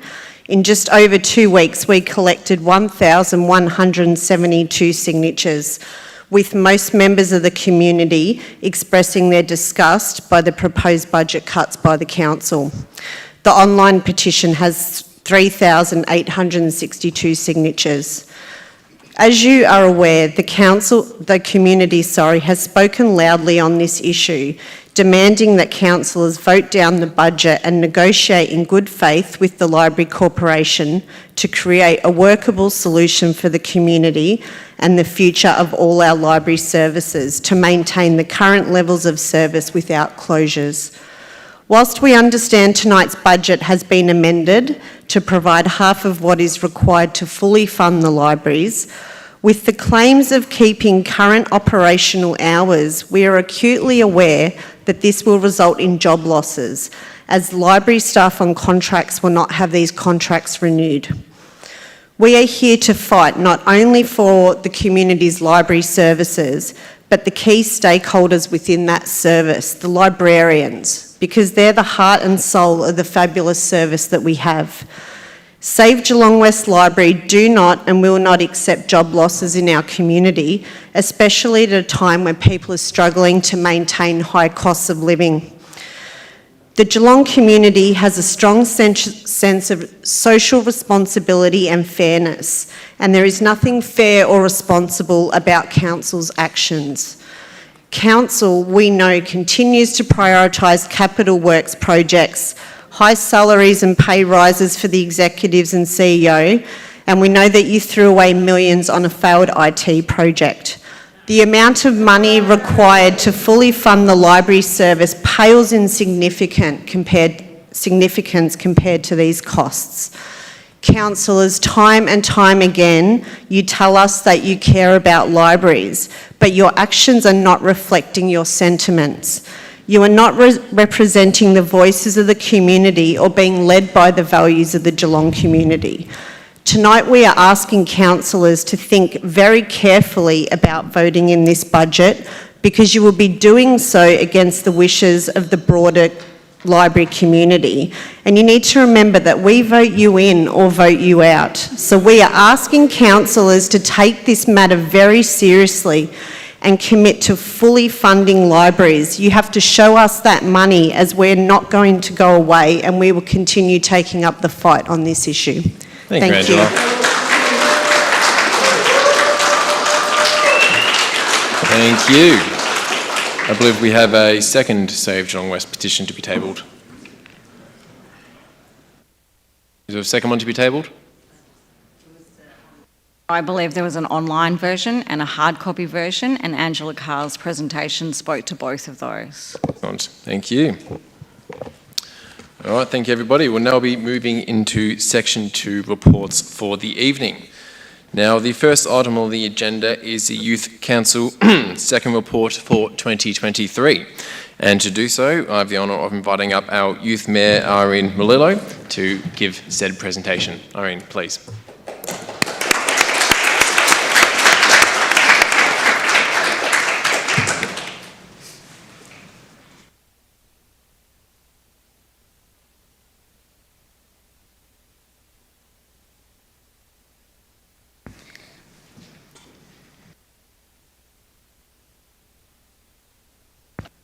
To begin, Youth Council would like to acknowledge the Wadawurrung people, the traditional owners of the land, waterways and skies, and pay respect to the elders past and present. We would also like to acknowledge all Aboriginals and Torres Strait Islander people present and watching tonight's meeting online. Good evening, Mayor Sullivan, Greater Geelong councillors and directors, Geelong Youth Council representatives and community members here tonight. Tonight, I'll provide council with our input and advice on matters we believe are important to young people in Geelong. The 2023 Youth Council members are passionate about human rights and addressing the issue of racism. The Youth Council have spoken with young people across Geelong about racism and have gathered stories of those who have experienced racism in their communities, schools and workplaces, and shared these with the councillors. As the stories demonstrated, racism can be experienced in many ways and in many places, but ultimately racism always leads to victims feeling intimidated, angry, unwelcome and unworthy. Youth Council believe it is important to address racism as a whole of community issue that requires a whole of community response. Youth Council have tested their advice with young people through the Youth Advisory Board program, where they have provided their insights and advice about what they see and experience in their local communities. Based on the feedback they received, Youth Council would like to put forward the following advice pertaining to combating and preventing racism in Geelong. Our first piece of advice is to increase the visibility of our multicultural communities in Geelong. The city showcases the wonderful work and culture of our Wadawurrung people across art, singing, and events.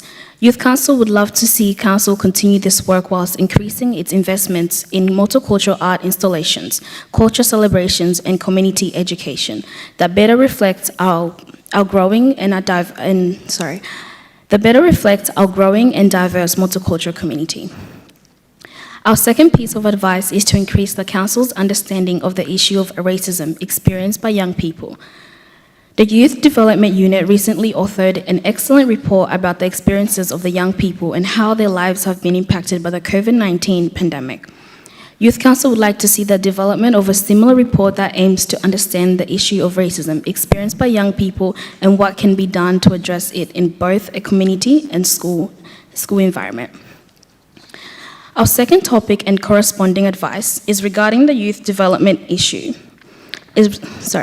Our second topic and corresponding advice is regarding the Youth Development Unit's COVID-19 Youth Impact Report. The findings of this report highlighted that 75% of respondents indicated that they were either negatively or very negatively impacted by the COVID-19 pandemic. Youth Council have spoken with community members through the Youth Advisory Board program and found that young people more broadly, many of whom did not complete the survey themselves, agreed with the findings and support the recommendation contained within the draft report.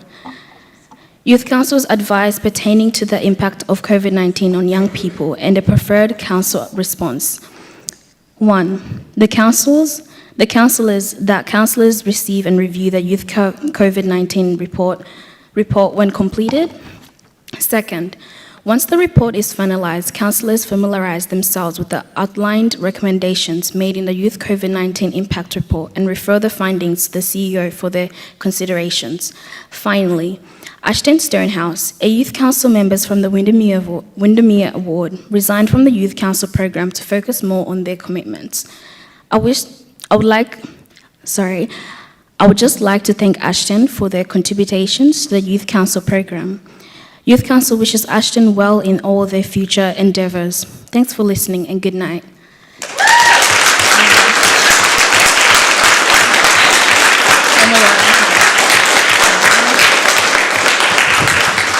Thank you very much, Youth Mayor. And I'd also like to acknowledge the other youth councillors in the audience with us today, plus the supporting staff as well. Very well spoken, a fantastic second report for the year. We'll now look for a mover for this item. Councillor Mason, seconded by Councillor Maloney, I believe. Councillor Mason, please. Thank you, Mayor Sullivan. And thank you, Junior Mayor Irene Malilo, for another excellent report. I'm really pleased to hear what you've been doing since the last reporting period, and as the Mayor said, I'm really pleased that you're well represented by other youth councillors here tonight. Thank you for being here. And your report contains so much. It's included a personal reflection, overview of your youth council's activities and the work that you've done since your first report. And I'd like to note that during the March meeting, youth council members had the opportunity to provide input into the Cardinia Park Master Plan, where members encouraged city officers to upgrade sporting facilities, increase lighting, maximise usable outdoor spaces, and consider a plan for diversity, for example, by ensuring that there are gender-neutral toilets available to the patrons. So I'm pleased that the Youth Council took a special interest in planning for the Connecting for Nature during the school holidays in September, and attention to the Climate Change Response Plan, and encouraging gender equality, as I said a moment ago, during Women's Day celebrations as well, where on one thing you dealt with Code Like a Girl and Ali Watson. And at that time I remember having a great discussion with my Bellarine junior councillors. So thank you very much. And I'm also aware that you've participated in local government training, the city's International Women's Day celebrations, voting on youth awards, and engaging with the Deakin University Growing Up Cities research project. All such a lot of work that you've been doing. I acknowledge all of that work, and as the Mayor said, I also thank the officers who've provided a great learning environment that helps both the youth councillors and the councillors during the mentoring programs. Thank you.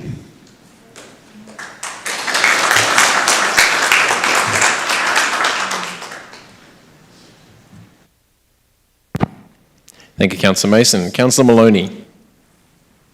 Thank you, Mayor. Can you hear me okay? Loud and clear.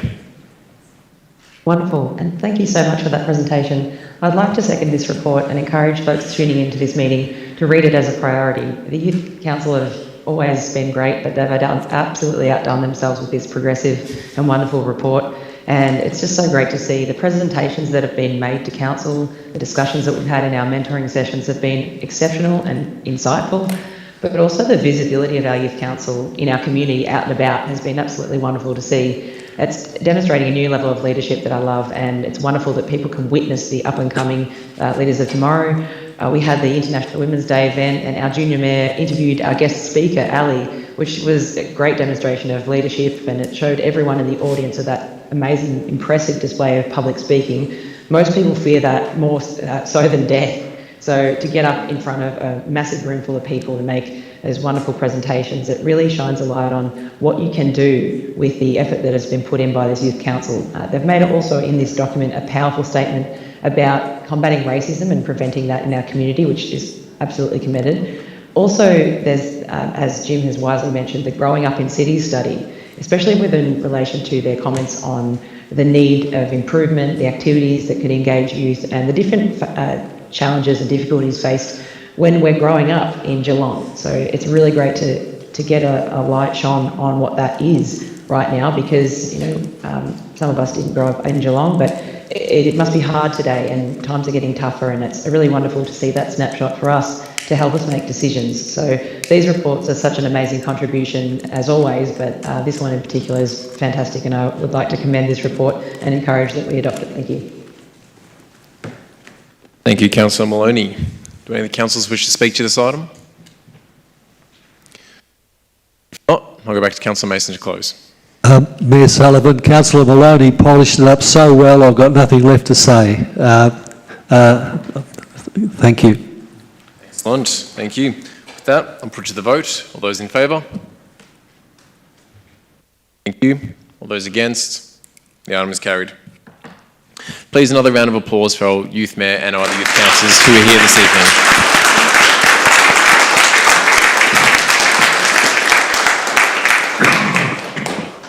All right, councillors. Now, as determined in consultation with the Acting CEO and in line with 3.12 of Council's governance rules, item 2.2, noting that multiple councillors declared a conflict of interest to this item, is being withdrawn from the agenda pack this evening. That will mean that it is as a subject that has been pulled out of the budget, it has been withdrawn. Now, before we consider the actual budget this evening, a revised officer recommendation is being placed before us. This recommendation now includes, which did include 2.3, being the line item regarding funding from Appendix 3 of the proposed 23-24 to 26-27 budget, sponsorship and donations. Sponsorship of the Geelong Football Club has to be removed from the actual budget papers itself. So therefore, what that means in layman's terms is that there's an item was drawn out, councils have conflict on it, so we've decided to actually withdraw that from the entire budget right now before us. Therefore, no conflict of interest, as previously stated, should exist. That item has now been withdrawn. With that, I'll move to item 3, which is the declaration of the 2023-24 rates and 23-24 budget. Moved by Councillor Harwood, seconded by Deputy Mayor Aiken. Councillor Harwood. Thank you, Mr Mayor. I see we've lost a few in the gallery just as soon as we mentioned the word budget, but nonetheless. Those are youth councillors, I believe. My apologies. Yep. It's interesting, we started the evening by saying we won't be able to answer questions about the budget in question time. We spent most of question time answering questions about the budget, but there we go. There was a comment before about council isn't a business. Unfortunately, whether we like it or not, council is a business, and it's a big business in this region. It has a budget of around $450 million, employs over 1,800 people, and has a huge impact on the community, as we've heard tonight, and in many, many, many other areas around the whole region. This council is a big business and has a massive part to play in the community. Thank you, everybody. We'll let Councillor Howard have his time. I don't remember interrupting you, sir. The budget process has been a long and, I guess, very difficult one. for a number of reasons. We had, we lost some of our finance managers during the process. We lost our CEO. We had directors leave the organisation. We had considerable movement of staff through the organisation. So as a councillor group, it was a really difficult budget to work through and make sure that we covered off as many of the items as we possibly could to make sure we got the best budget that we possibly could under the operating circumstances that we are faced with. We are not unique. We don't stand alone out on a limb with all the other things that are occurring in our community and in Victoria, in Australia and around the globe. We are affected by so many external issues that it does have an effect on us and our community, and in this case on our budget. We go to basically the rates, which is basically a property tax on the local community to fund the community infrastructure and services. That's the bottom line with what the rates are designed to do. We have a rate cap of 3.5% for 23-24. I think inflation's running at around about 6 to 7%, give or take. So we're well below inflation, which actually puts more pressure on us as a council to meet our budgetary costs and demands. The cost of goods and services have not decreased, they have increased. And I guess it's a responsibility of council to try and keep up with those demands. There's rates on residential land, farmland, vacant land, commercial and industrial land, mixed use and cultural and recreation land. There's a concerted effort to bridge the gap between the residential land and the commercial industrial land rates, as we've heard tonight. We're trying to relieve pressure on business in some areas to allow them to, first of all, survive and also to be sustainable and to grow. If they can't grow, we can't... Thank you, everybody. We'll let Councillor Harwood have his time. Can't continue to employ people at the rate we need to. Geelong has a very high growing population. We need to provide opportunity for those who are born and bred in our region, who are new to our region and want to make this place their home, to live and to work. And we have to be able to create opportunities for them. And to do that, Council is looking at, mechanisms through the budget to try and enhance that. The budget itself, we're looking at an operating budget deficit of around $8 million for the 22-23 year, which I guess those particular reasons have been well documented. We're aiming for a very small surplus in the 23-24 budget. It's around about $340,000, which is a lot of money, but thank you. But in a budget of this size, it is minuscule, and it'll be very, very difficult for this particular council to meet that commitment. But it's there, and we'll do our best to adhere to it. Our budget has been out for community feedback, and we've conducted the submission process. We had over 900 submissions to that process, so we heard long, hard questions and comments and opinions from the community. It's the largest one I can ever remember in my time. And it was done over 2 nights, and it was very respectful, and it was very well done. And it did, if nothing else, it did, I guess, continue to impress on us as a council group the importance of community consultation and the importance of community feedback. And I guess the 3 main changes proposed as a result of that submission process obviously is, and we've heard a lot tonight about the Library Corporation, so I'm not going to go in over all ground there, other than to say that there is an increase of nearly $600,000 from last year's budget to the library, and our total allocation this year, or proposed, is over $14 million. That's every year this council commits that type of funding to our libraries. I just find it a bit difficult when people say that this council doesn't appreciate libraries. When we look around in recent years what this council has done for libraries overall. Thank you, everyone. The Kardinia Park pool, we heard they're wanting to stay open for the winter season, so that's been allocated. And obviously the lifeguard services with Lifesaving Victoria. They're only smaller allocations, but considered to be critical allocations, and therefore are in the budget. I might leave it. Okay, we're just going to pause. Everybody, please. Everybody's allowed to ask their question without anyone interrupting. Please let the councillors speak who are moving emotion at least say their words. That's right. They can Thank you. Shout out their words where it doesn't really matter. I'm going to stop there and let Councillor Aiken jump in, and also other councillors have a say, and I'll close later on. Thank you, Mr Mayor. Thank you, Councillor Harwood. Deputy Mayor Aiken. Sorry, you've got your mute on, Deputy Mayor. I apologise. At the moment, I'll reserve my right, Mr Mayor, to speak. Councillor? Unmute on mic. Mic's on mute. Any other councillors wish to comment? Councillor Nelson. Yeah, I will, Mr Mayor. Normally this is a time for us to celebrate as councillors for announcing funding for things, but it's pretty obvious that we're really disappointed with this budget, but we have to adopt it to move forward and get things funded. So rather than talk about things that are funded in my ward, I'm going to talk about things that are not funded in my ward, and they start at Mount Brandon stormwater infrastructure. That won't get done. The Mount Brandon landscape plan won't get done. Traffic lights in Barrowa Road won't get done. Traffic lights, footpaths in Barrowa Road won't get done. The Province Boulevard Playground won't get done. Queen's Park Golf Course redevelopment won't get done. Traffic lights in Roslyn Road won't get built. And the Highton Village Laneway that Graham brought up before won't get done just because there isn't enough money in the budget. We can't go into debt like state and federal governments do. We can't. Thank you, everyone. Not in the budget. Thank you. Nelson. Councillor Asher.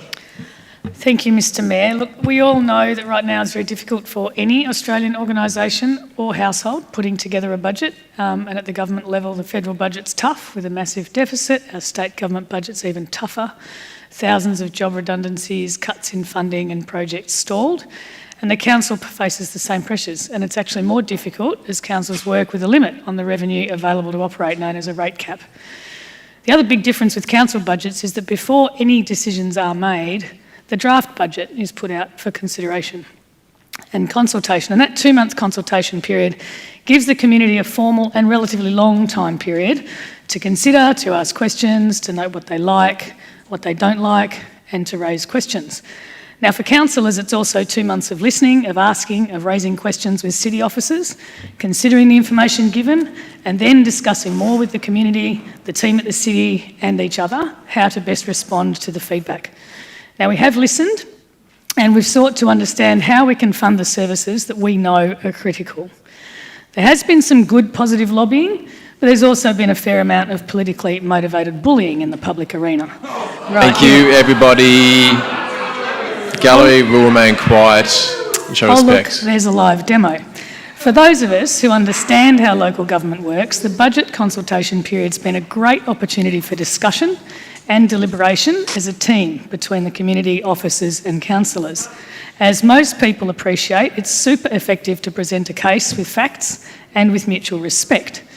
And a shining example is the Cardinia Pool supporters. The swimmers got together, they rallied, they presented a strong and logical case for consideration, and it worked beautifully. Thank you to those people for using your manners, your passion, and for a professional Thank you, everyone. and empathetic approach. I'm so excited that it's now undeniably public knowledge that swimming in an outdoor 50-metre pool all year round is a thing. People love it, and it's exactly the kind of activity that our... No, we won't accept insults.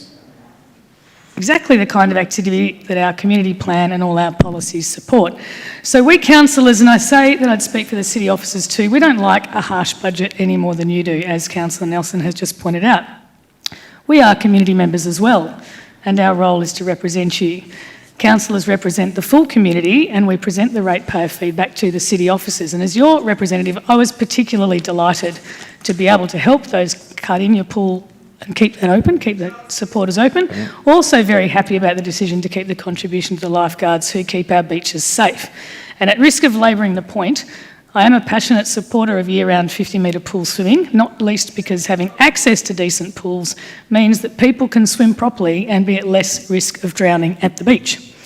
And I pushed extremely hard when I was the Mayor to have Cardinia Pool stay open through winter, and I will continue to do so, as this is how so many people stay fit and sane through winter, And in the community of athletes, outdoor 50-metre pools are far and away the preferred option for effective training. And after a lot of pushback from non-swimmers over the years, most recently from some people about the new pool on the Bellarine, I felt very validated that so many people came in to support year-round swimming. Yes, outdoors, and yes, they are specific in their support for a 50-metre pool. Now, it's a difficult budget, but I do want to focus on the positives. And although it meant pulling money from other areas in the budget, I'm also delighted that we've given the Library Corporation the amount of money that they specified would avoid them closing libraries. Now, we are obliged to work in good faith with the information provided to us, and this was the amount presented by the GRLC to the City of Greater Geelong. We councillors are determined to keep libraries open, and I know that most of us have fought hard in the past to make sure that library hours are not reduced and that all our libraries stay open. Personally, I absolutely love libraries. I'm a literature graduate. I'm the published author of a book about a very well-known, determined woman who's triumphed over incredible family tragedy and setbacks, including hostility and bullying. The more people who can access the spaces, the programs and read the books in the libraries, the better. But they have to be open. Service to community comes first. For me, the big news in the budget is that the consultation process means that the surplus is smaller, but the libraries should stay open. As the Library Corporation now has the money needed to do so, the Council will keep the 50-metre pool open. We'll also continue to contribute to paid lifeguard services to help out the volunteers over summer. Just want to quickly thank the Acting CEO, Karina Fyland, and our CFO, Darren Schultz in particular, for their efforts to present an honest budget and do the work required to balance hard reality and community passion. But the biggest thanks goes to the people out there in the community for caring, to everyone for getting involved in the consultation process and going out of their way to make a submission. So consultation does work. Thank you. Thank you very much, Councillor Asher. Councillor Contell. Thanks, Mr Mayor. Look, I'd like to make a couple of comments, I guess, about the budget. It's certainly not ideal, and I personally apologise that we haven't been able to meet everyone's expectations. What I can say is that we've been working on this budget like every other budget that I've worked on since 2010, since approximately December last year. And the intent has been the whole way along to try to accommodate as many of the projects as we possibly can. The nature of the environment that we've been operating in is that it's been changing quite significantly from month to month. And the fact that we've got to the point where we have, I came to this chamber tonight really questioning whether I would vote in favour of the budget, not because of the library or any other reason other than I don't believe that $345,000 is actually a surplus on a operating budget of some $600 million. I don't believe we will achieve that. It is actually not a surplus. It's break even at absolute best. The genuine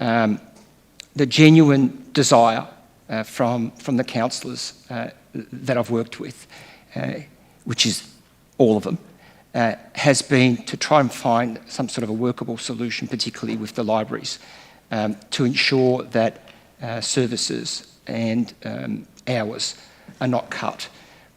We feel that with the funding that we've provided and a genuine goodwill to work with the Geelong Regional Libraries Corporation over the next short period of time, that can be achieved. Now, going forward, we understand that we need to continue to provide appropriate funding, not only for libraries but other services that we are responsible for. And again, we're working with the current officers and obviously the new CEO that will be coming into place to try to find ways of navigating through this next 12 months that puts us in a much better position as we move towards the next financial year. And hopefully we don't see ourselves in this challenging environment that we are this time round. Again, I don't like to continue to talk about the past, but certainly since 2010, we've never spoke as a councillor group about cutting services to libraries or closing libraries down, at least in the conversations that I've had. And there's no desire to do so. And as I said, personally, I apologise that it's been a difficult process, but I do thank you, and I genuinely thank you for the contribution and the feedback that you have provided us. It's not been in vain. You certainly have got your point across, and the additional funding that we have found, you play a big part in that coming to fruition. Again, I genuinely believe that we can keep the services as they are currently if we work well together with the GRLC and the community, and then going forward, hopefully we can continue as we were over the past 8 or 9 years. Thank you, Councillor Contel. Thank you, Mr Mayor. I seek to make an amendment to the budget, please. Can I get a mover for the purpose of debate?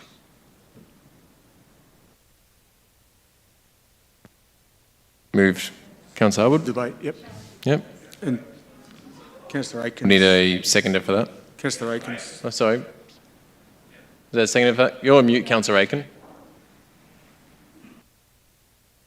I'm happy to second it for the purpose of debate, Mr Mayor. Yep. Oh, please. Thank you. My reason for moving this amendment is that if this is the best that we can do as a council at this point in time, then if and when funds are available to be reallocated over the course of the financial year in 2023-24, either due to projects being delayed or jobs not being filled or so on, I would like people in this community that we have let down to have first go at that funding for their projects. So I would like their projects to be our first priority. Budget submissions recently, we had 11 submissions from locals in my area in St Albans Park asking for the Aldershot Reserve to be finally made a priority in the council budget. 20 years after the initial master plan upgrades were promised. The St Albans Park community is sick of being forgotten by this council in decisions about budget. We in fact received 955 submissions to the budget, which was a record number. We got more than 500 submissions asking us to fully fund libraries. The Thompson Football and Netball Club requires a small amount of funding to repair their lights for their male and female teams, just to keep providing an outlet for young people to play sport in the eastern suburbs. And on that note, what I'm asking for in this amendment is that when funds are allocated to the 2023-24 budget year, funds that are not spent, that those funds be reallocated to the following projects. Restoring funding to the Geelong Regional Library Corporation.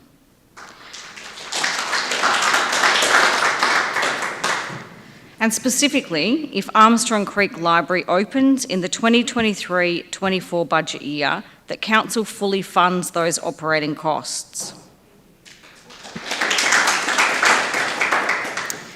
In addition, that funding for the Thompson Football and Netball Club lighting project, the Barwon Heads Football and Netball Club, Give Where You Live Foundation, and the aforementioned Aldershot Reserve Master Plan. And that as soon as those funds become available for reallocation, a report is to come to Council explaining the reallocation of funds and outlining where that funding is coming from and where it is going to. To summarise, we put a draft budget out and we asked for public submissions. And our job was to listen. And instead, some of us chose not to listen and actually told the public they were wrong. Some of us got into social media debates, publicly telling that members of the public that they were wrong, instead of listening and representing their community. I thought that was disgraceful, and I think it's time that it changed, and this amendment seeks to do just that.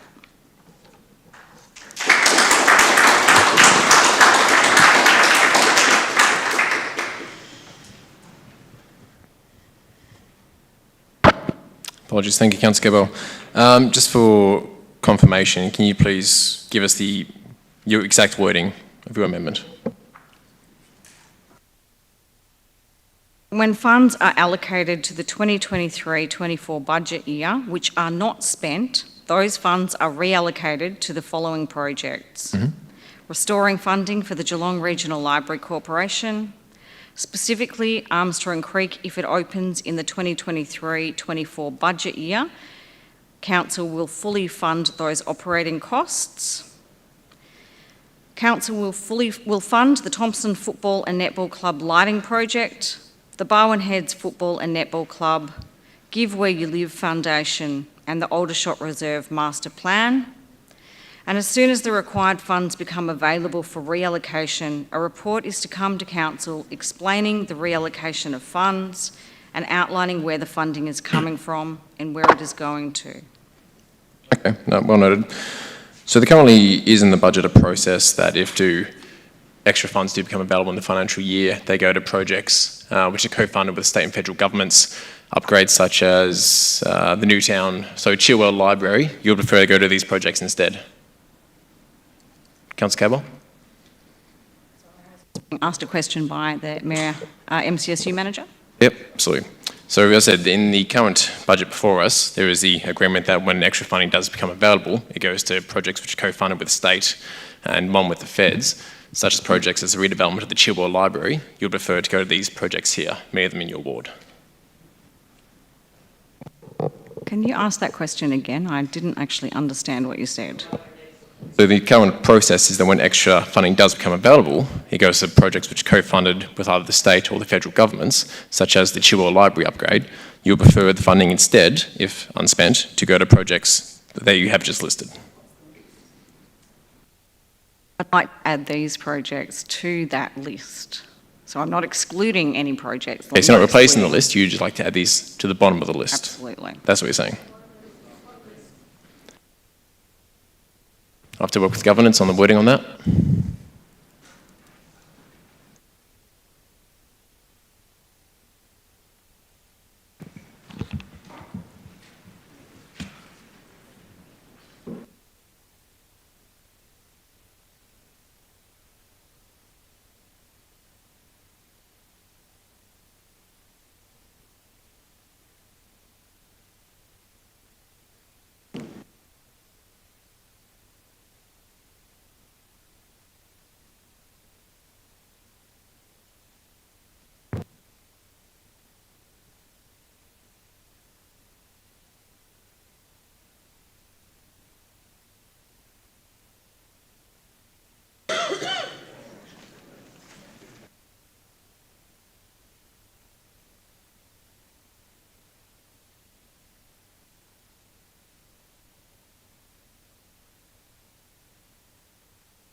So what we have here are items from both the capital budget and the operational budget, two separate areas which have also been through their prioritisation process based on costs, delivery timeframes, expectations and whatnot.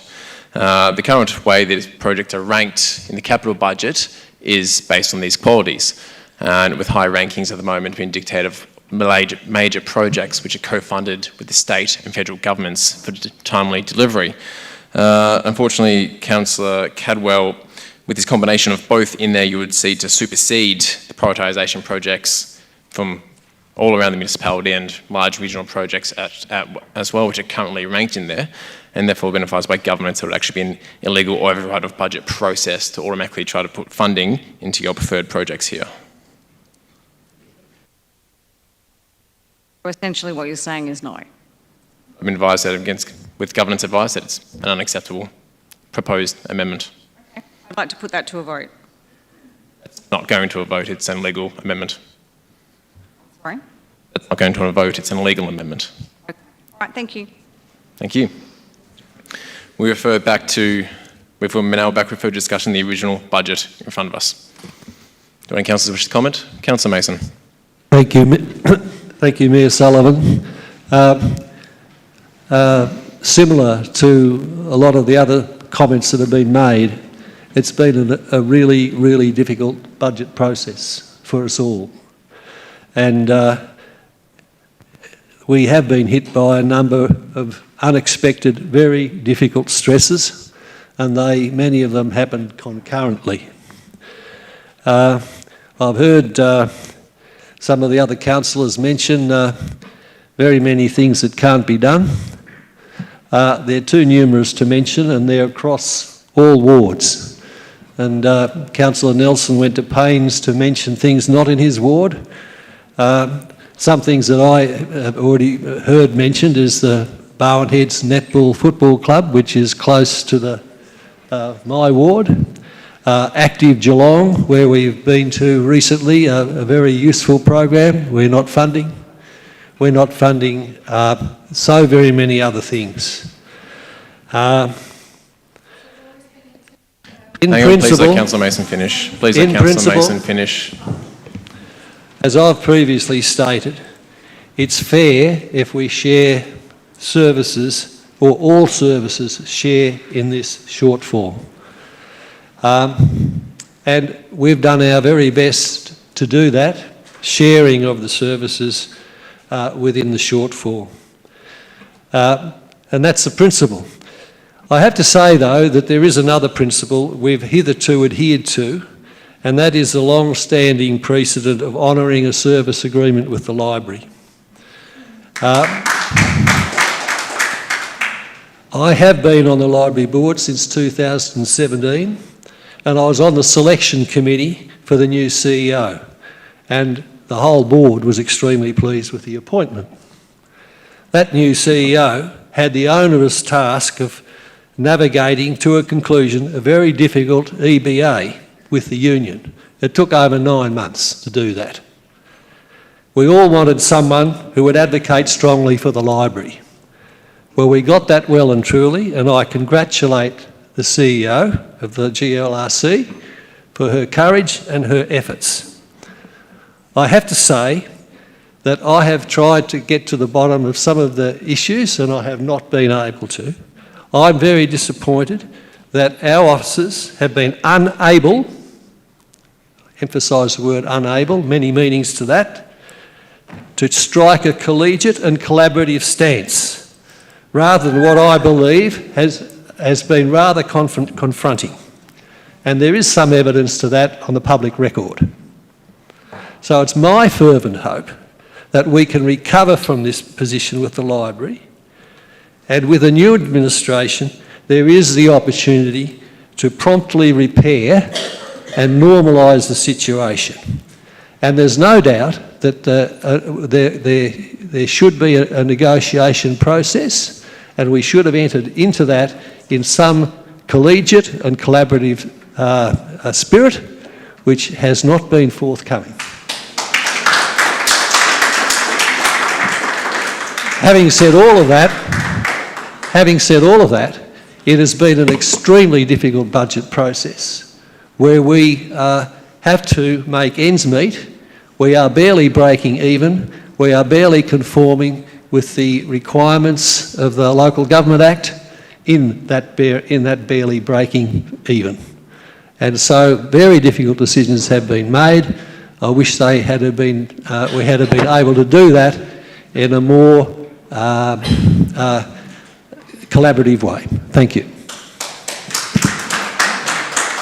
Thank you, Councillor Mason. Any councillors to speak on the budget? Councillor Maloney.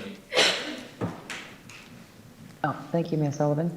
And thank you for everyone who spoke before, especially in question time. I think that it's been a real spicy budget. Our community deserves a council that listens and responds in effective manners. And I really like to commend the work of officers who have worked tirelessly to commence and also develop and deliver this complex and very difficult budget. I understand it's a tough job. I'd also like to thank each of the folks that rocked and rolled at the 950 plus submissions that were made during the feedback and consultation. It's an unprecedented amount, and we read every single one of them. The community suggestions and outrage and pleas, it's caused a lot of controversy, and it's prompted many people to act for the first time. They've attended a listening post, they've come to a protest or gathered together to write letters, come to a council meeting, to ask questions at question time at council meeting, and even written to us as councillors. And I know it might seem a little strange, but I think that this experience and turbidity has actually been a gift. And it's been a gift in arousing the senses of our community to get involved pop the hood and look underneath and see what council really does outside the items that affect their own personal interests.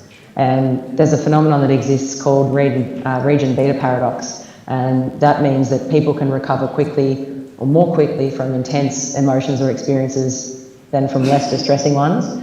And in short, that means things have to get much worse before people will jump into gear and act on changing what's going on. And I think that this phenomenon has occurred right now, right here, with our current budget cycle.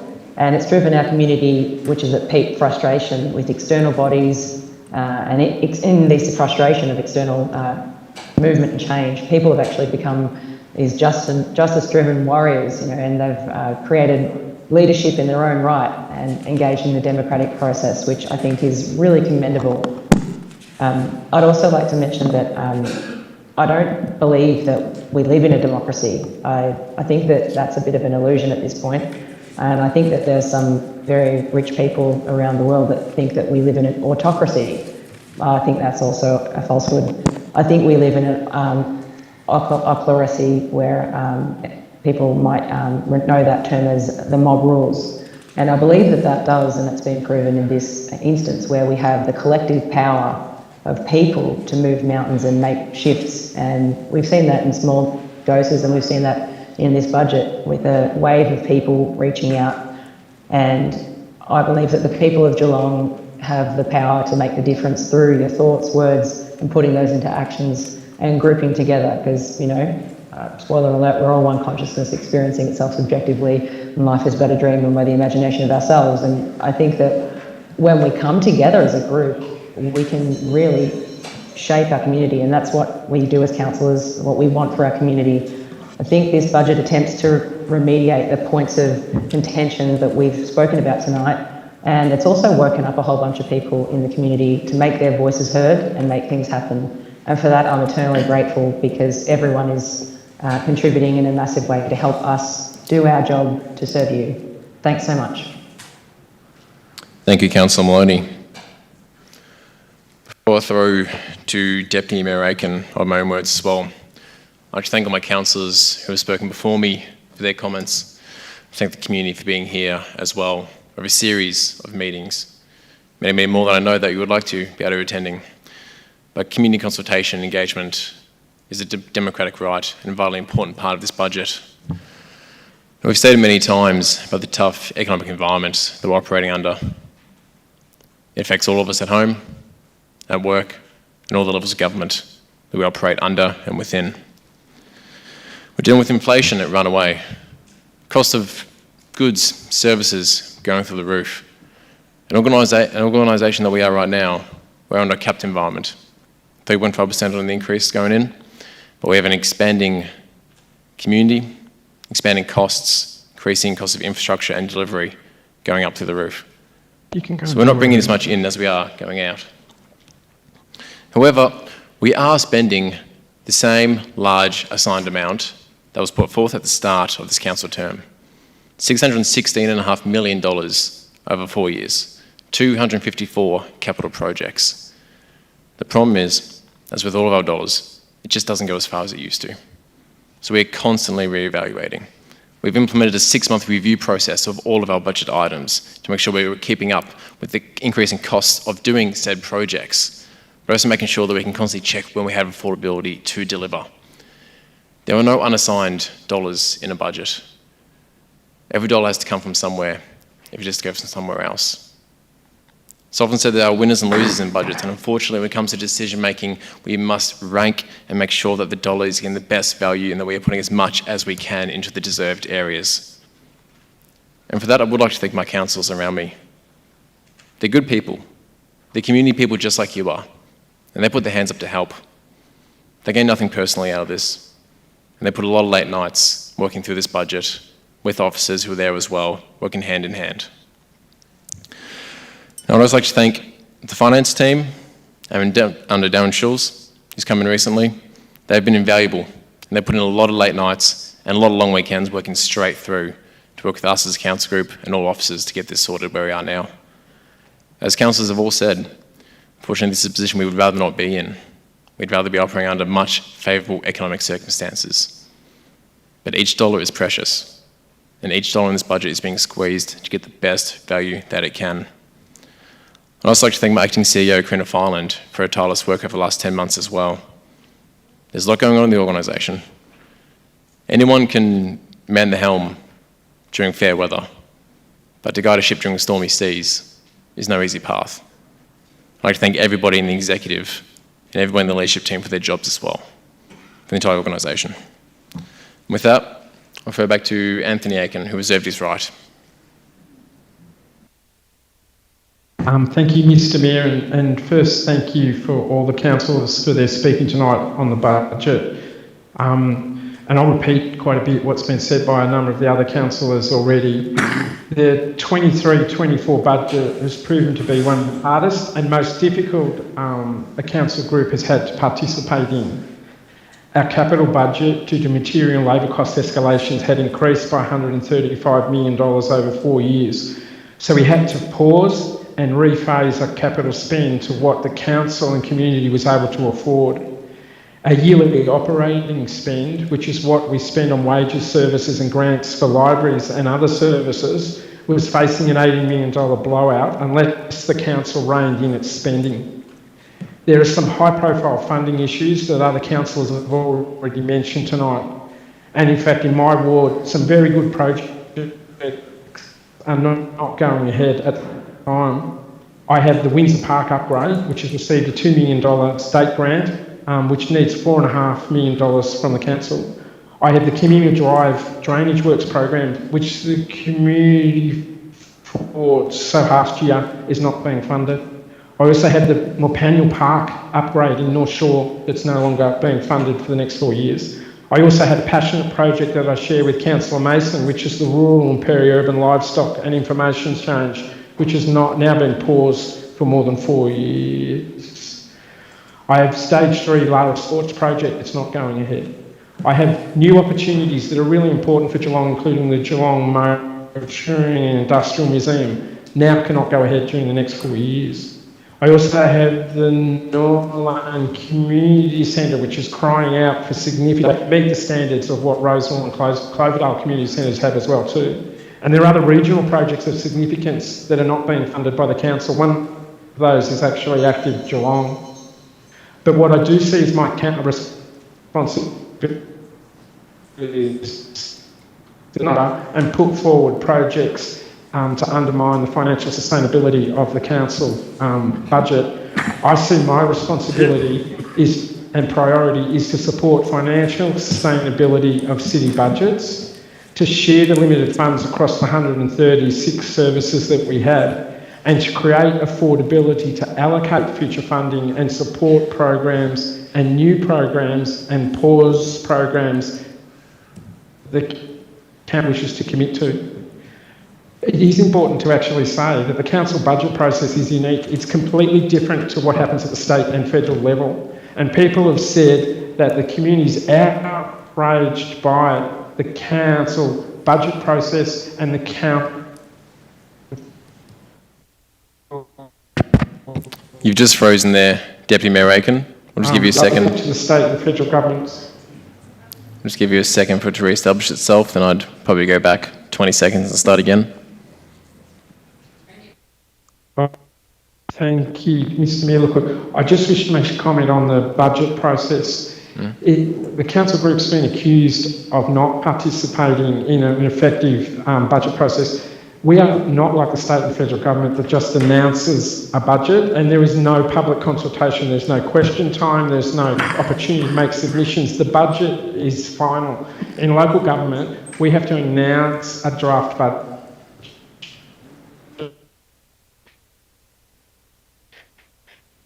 And pause again. I'd ask him to turn his camera off, but unfortunately need to be on camera for it to be legally required in his meetings. Give another go. Well, we're just going to go anyway. Sorry about that, Mr Mayor. So can you hear me now? We can, but I'll probably finish it off as, you know, we do, there's a requirement for you to keep your camera on, but I think we all know who you are. Look, I'll finish up then. Look, finally I wish to acknowledge and thank all the officers involved in this council budget. If you think it has been difficult for the community and the council group, please respect how difficult it's actually been for our officers at the city. In particular, I want to publicly acknowledge the acting CEO, Karina Fallon, whose leadership of the administration during this 6-month budget period has actually been outstanding. The personal attacks that the acting CEO has had to endure from Geelong community is that actually shows a disgusting side of Geelong that I don't believe any community leader should actually support. I also wish to acknowledge our new CFO, Darren Schultz, for the fantastic work that he has done. And we shouldn't also forget Sean Owens, who stepped up during the last 6 months to help assist us to develop a budget. I think what we have delivered is a very measured and sensible response considering the significant financial environment time that we are now in.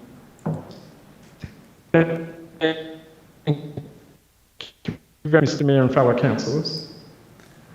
Thank you, Deputy Mayor. Very well said. I'll throw now to Councillor Harwood to close. Thank you, Mr Mayor. There's been an awful lot said, but I guess the song remains the same. We're in a difficult position. We'll be working hard to try and meet a very, very tight surplus. I concur with Councillor Contell. I think it'll be impossible, basically. I think with what's ahead of us. But again, there is substantial money in capital projects going out to the community, so the work continues to make sure that those projects are completed for the community as expected, as has been alluded to.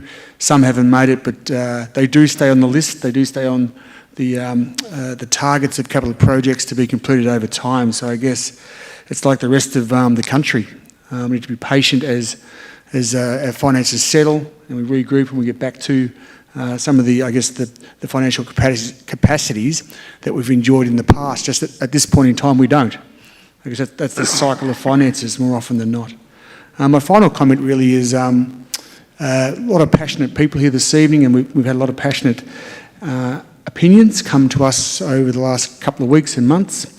The council elections are in November next year, so just a shout out to those elections and to those people who may be thinking about putting their hand up. But as far as the budget goes, we'll hopefully go through and we'll do our best to make sure we meet those community expectations. Thank you, everybody. Thank you, Councillor Harwood. With everyone, I'll put the draft budget 23-24 declaration of rates and budget itself to the vote. All those in favour?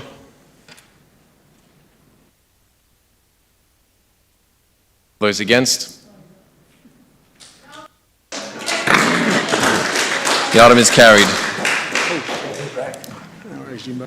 Now consider item 4, Myers Reserve Master Plan, Final Plan. I believe there is an alternative motion. Move forward. Thank you, everybody. We'll just give a brief pause while we wait for people to leave the chamber. Thank you, everybody, for your audience participation. It's always greatly appreciated to have people in the chamber and hear your thoughts and comments.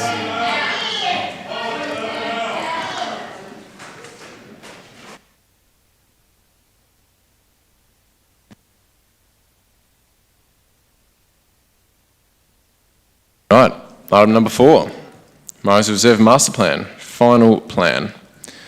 Councillor Aiken, I believe you have an alternative motion. Thank you, Mr Mayor. Look, as the local ward councillor for this particular area, I would like to move an alternative which actually reflects the input of the local sporting club in that particular area, and I mean the Geelong Rangers Soccer Club. The club had participated in the master planning process, but from day one they have always asked that any future pavilion that is supported by state and federal government funding should actually be sited between 2 soccer pitches, not slightly against one soccer pitch. We just lost you again there, Councillor Aiken. Fortunately, because the council energy policy to enable to support the Rangers soccer. Yeah, keep your camera off, So please. therefore, the master plan did not reflect one of the major stakeholders, in this case the Geelong Rangers Soccer Club. So my alternative recommendation is that we do support the request of the Geelong Rangers Soccer Club to actually have the pavilion sited between the two future pitches, to maximise the usage of that pavilion and the benefit of that pavilion. To be able to do that, we do have to make a recommendation, and which is what the wording actually requests, is that mature age cypress trees do have to be removed, but we are committed to restore the loss of tree canopy associated with removals of those cypress trees. Sadly, though, I should say that the master plan isn't just about the Geelong Rangers Soccer Club. It's actually about the whole precinct of Myers Reserve, and I'll allow other councillors, in particular Councillor Contell, to talk about his strong and long-standing relationship with the cricket and football clubs in the precinct. Absolutely. Right now, Deputy Mayor, you're just telling us what the alternative is before I go to a vote to actually have it heard as the alternative. Yeah. Right. And just check that this alternate has actually been checked off by officers and governance? It has, yes. Good. Well, we need a mover to have the alternative motion heard above the regular motion. Can I have a mover? Councillor Contell. Any seconders? Councillor Nelson. Thank you. All right. Deputy Mayor, you may speak to your item as the alternative. Okay, sorry, look, I do apologise. I think there's confusion. I thought I was moving the alternative as the substantive motion at the start. So, look, I don't have anything further to say than to say, look, the master plan has been detailed work. It has had significant consultation with the stakeholders. Major stakeholders asked for a change and only the council group can make that change because of the impact on mature cypress trees to that site location. A sad thing associated with adopting this final master plan tonight is that no, there is no funding allocations for any of the works identified within the master plan, but it is then our responsibility to try to find that with affordability going forward. Excellent, thank you. Councillor Contell, wish to speak to it? Thanks, Mr Mayor. As Councillor Aitken has indicated, the master plan process that has been carried out for Myers Reserve actually has been a really amicable process. All of the stakeholders and clubs involved in that precinct, whether it be the bowls club, the football club, the cricket club and the soccer club, have worked collectively, really united as a team. In fact, in all the time that I've been engaged with that club, with the club, and Myers Reserve, and that has been one of their strengths, is that as a collective, they've always worked very, very well together. And as such, they've delivered some amazing projects over the years. The clubs would put aside their personal needs for the greater good of the precinct. And I think a perfect example of that was having the main entrance into Myers Reserve asphalted some years ago, which was, I believe, at a cost of about $700,000. So you can imagine what that could have delivered for one specific club, but they put that aside for the greater good of the reserve. The previous plans that they'd had in place had now all been exhausted, and so it was time to put a new plan together to see them through over the next 5, 6, 7, 8 years of development up there, which is a growing community, interestingly enough, now with the Northern and Western Growth Zone opening up, and we know that the population there will be well over the population of Ballarat, so over 150,000 people in that area.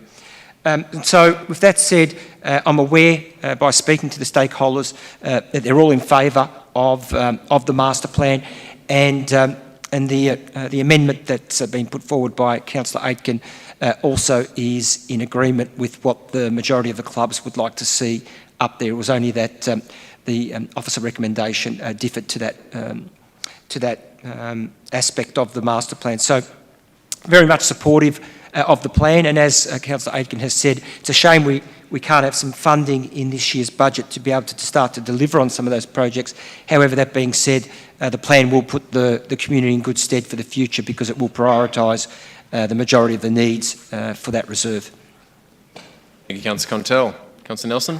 Thank you, Mr Mayor. Just a small thing to say that as long as they bring the community and the clubs up there along with this journey, I think that's really important because, as I'll talk about later, the community consultation is vital for this project and all projects. Thank you. Do other councillors wish to speak to this item? Oh, seems to be the substantive, so I'm happy to put that to the vote. All those in favour? Thank you. All those against? The alternative motion is carried. Right, number 5 is Community Engagement Policy Impact Report for 22-23. Moved Councillor Nelson, thank you. Seconded Councillor Mason. Councillor Nelson. Thank you, Mr Mayor. As I flagged a couple of minutes ago, this report is to table the community engagement policy. And while I'll support the report, I do have concerns that we need to engage our community more than what we currently are. And we need to get more responses from the community. So whether that's extend the period of consultation, make sure they're not on school holidays or Christmas time, I think we need to do that and be mindful of that because one of the major concerns that the community tells me is that we haven't informed the community well enough. So we need to make sure that we engage with our community more. Thanks, Mr Mayor. Thank you. Councillor Mason. Thank you, Mayor Sullivan. Yes, the policy was adopted at the council meeting in March 21, and since then we have made many improvements, and now we have baseline data on which we can compare and improve upon. And I concur with Councillor Nelson in the sense that we haven't reached an ideal plateau. We're on a trajectory of improvement, and we now have the data to work with. And of course, we are going to continue to try and address social inequity and make our engagements more meaningful and in general more inclusive and accessible. So I endorse the report. I endorse the great work that's been done, understanding that it's going to be even better in the future. I do note that some of our great examples of engagement of recent times are the Avalon Corridor Strategy, the Positive Ageing Strategy, the Rainbow Youth Advisory Group, the North Bellarine Aquatic Centre Community Advisory Panel, and many engagements with the First Nations people. Thank you, Mr Mayor. Thank you, Councillor Mason. Other councillors wish to comment? Oh, I'll throw back to Councillor Nelson to close. Nothing further, Mr Mayor. Thank you. I'll put that to the vote. All those in favour? Thank you. All those against? The item is carried.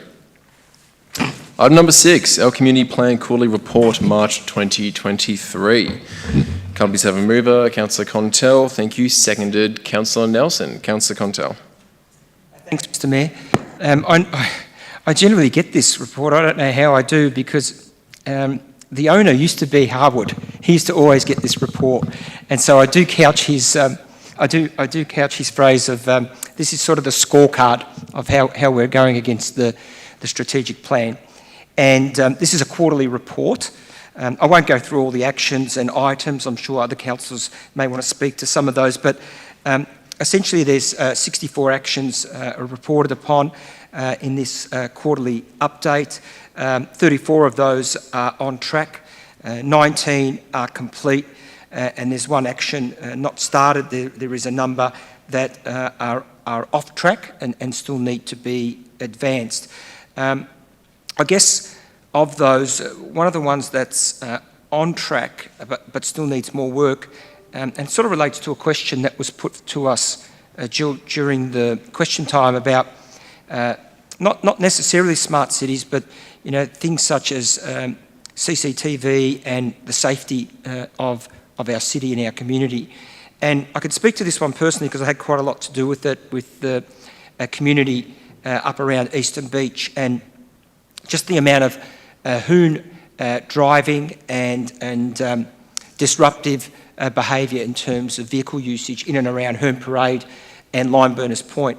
And we installed a CCTV camera up at Herne Parade, and then working collectively with Victoria Police, almost instantly stopped that behaviour, which had been going on for years and years. Now, it's occurred somewhere else now. Obviously, it's probably moved that problem, but they're the types of examples that this can help with, and really just trying to assist communities to just live a normal life in their neighbourhood. One of the items that's off track is the integrated transport plan. Now, this is somewhat connected to the Transport Network Operating Plan, and I get a call from the Geelong Advertiser generally every December asking where this action is at, and they report on it every year. Mark my words, maybe Harrison's gone now and it won't be reported upon, but every year Harrison would report on where this is at. So it is really important, as we know, by trying to get connectivity from east to west through the CBD, the transport requirements of heavy vehicles, trucks, and congestion in and around the CBD. So it's one that we really need to continue to push forward. At this stage, it is off track. But all in all, generally progressing reasonably well against the strategic plan, and I'll leave it at that for others to speak to. Thank you very much, Councillor Contell. Councillor Nelson. Thank you, Mr Mayor. I was going to talk about the TNOP, but I won't because Councillor Contell's talked about it, so I'll talk about something that's not proceeding. And one of those is the Building Better Bike Connections, the Southern Link. There were concerns in the community that it was dangerous. We've seen a gentleman hit by a car in the bike lane. So we're working with our community to see what we can do to re-evaluate the southern section of the Building Better Bike Connections. Part of it was on the footpath going down High Street in Belmont, and that wasn't suitable for people with disabilities. So we need to make sure, as I was talking about before, community consultation. So that's not proceeding at the moment because we need to get more information on it. Thank you, Mr Mayor. Thank you, Councillor Nelson. Any of the councillors wish to comment? Not.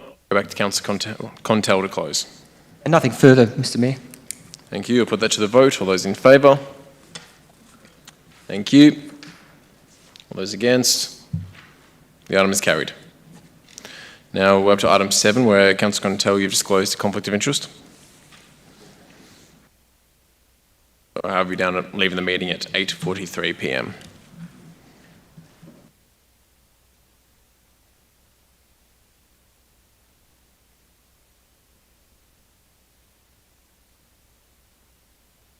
All right, item 7, proposed road discontinuance and sale, Robs Lane, Geelong. Moved by Councillor Cadwell, seconded by Councillor Harwood. Councillor Cadwell. Thank you, Mr Mayor. This seems like a fairly straightforward proposal. Essentially, it's to discontinue and allow for the sale of the land at Robs Lane in Geelong. The potential purchaser is the owner of abutting land. They have indicated that they wish to purchase it. That land will be consolidated with their potential existing land.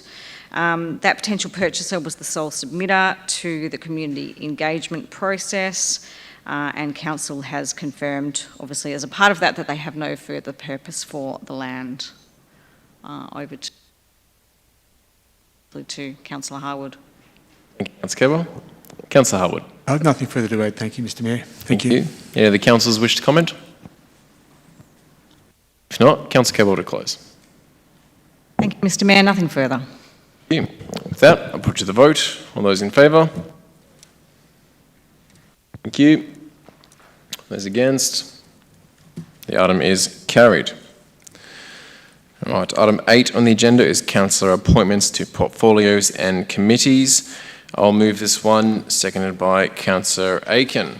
It's all out there really in front of us, so I'll take it as read. This movement has been caused by the vacancy caused by Councillor Grisbeck's resigning and the attempt of filling spaces in there. Happy to throw over to Deputy Mayor Aiken.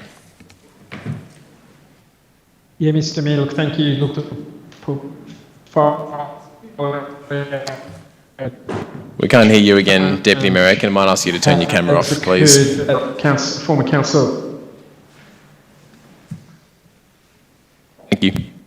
Thank you very much, Mr Mayor. I'll try again if that helps. Yep. Does that help? It does. Yeah. Look, this change has come from the sad resignation of my former companion in the Windermere ward, and as a consequence, I believe that the portfolio change as suggested in the appendix is appropriate. Kylie was the chair of our stronger economy portfolio, which is one of the significant portfolio areas of the city, and I'm happy to be part of and supportive of the portfolio changes as put in the appendixes. Thank you, Deputy Mayor Aiken. The other councillors wish to comment? Harwood. There's just a typo I would suggest just on the... In the Environment and Circular Economy portfolio? Yep, exactly. Apologies. That is currently on there as Councillor Chair, Councillor Murray, and it should be Councillor Deputy Chairs as Councillor Harwood, not Councillor Mason. I did speak with governance and we will have that minuted. So that will be remaining your current position as Deputy Chair of that portfolio. Simples. Sorted. Exactly. There's no further comments. I'd like to make a comment, Mr Mayor, if you don't Sure. mind. Thank Councillor you. Cadwell.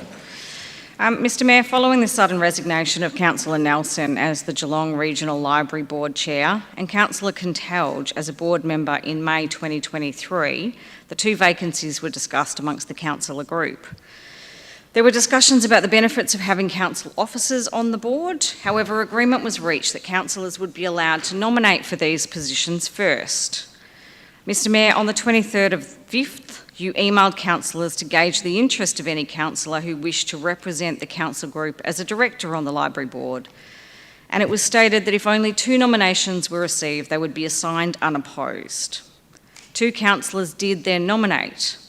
On the same day, the 23rd of the 5th, at 11:50am, Councillor Mason nominated, and then at 9:19pm, Councillor Harwood nominated, both of whom indicated an interest and previous experience on the Geelong Regional Library Board.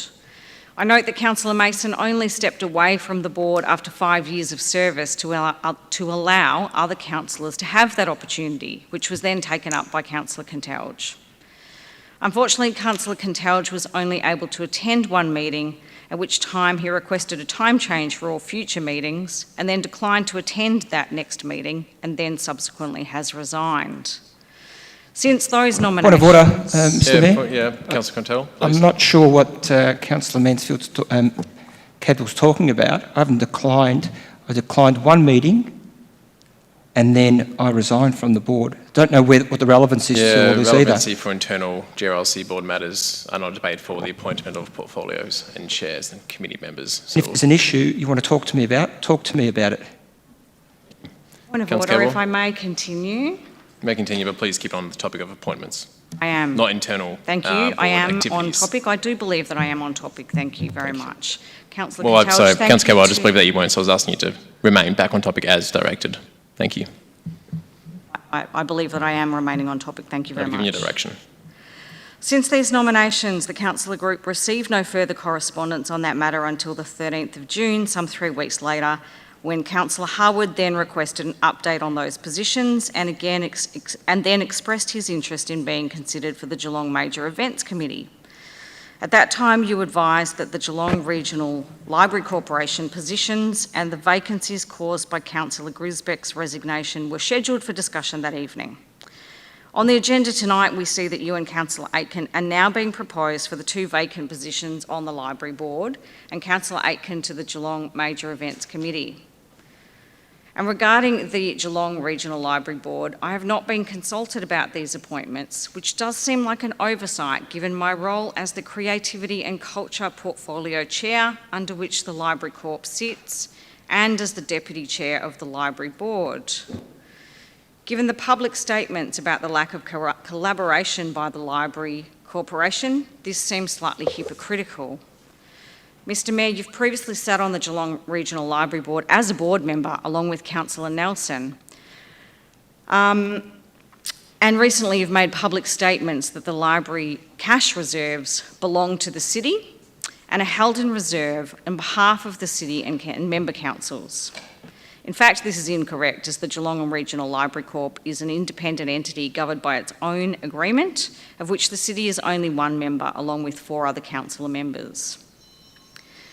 Councillor Aitken made public statements about ripping the corporation apart and bringing services back in-house, the need for greater efficiencies within the Library Corporation and the lack of understanding about funding commitments in accordance with the Library Agreement seem to indicate that Councillor Aitken and yourself will in fact benefit from being on the board in order to fully understand how the Library Corporation runs. Can you now both guarantee that your sole purpose in going onto the Library Corp board is not to break up the corporation and bring library services in-house? If that is your sole purpose, I cannot support these nominations and accordingly will not be supporting this resolution. Thank you. Yeah, no, very much. Thank you for your comments, Councillor Cadwell. I'm happy to respond to them, absolutely. As this is an independent board which is assigned 4 councillors, the only council which is automatically appointed to that under the portfolio is indeed yourself under creativity and culture. You have that portfolio chair does not then have oversight of which other councils are appointed to that board. In regards to cash reserves held for the city by the organisation, if the Geelong Regional Library Corporation was to fall into administration tomorrow, then the city would be entitled to the proportionate amount of funding that puts into those cash reserves, which is 85%. Therefore, its correlation is that legal there. Point of order, Mr Mayor, that is not correct. Point of order, Mr Mayor, that is not correct. That is not the way the corporation fund is funded or operates. So you debate the fact that if it was to fold tomorrow, the council would not be an entitled entity of 85%? I believe that is correct, yes. It would not be. Well, we debate on that one because I do have actually advice that says they differ. So happy to just those points as it was discussed amongst the council group. I've had no other further questions about this. Councillor Mason? Mr Mayor, as well, I note that on Councillor Grisbeck's resignation, there's no replacement for her at this point on the CEO Employment Remuneration Committee. So that's an anomaly.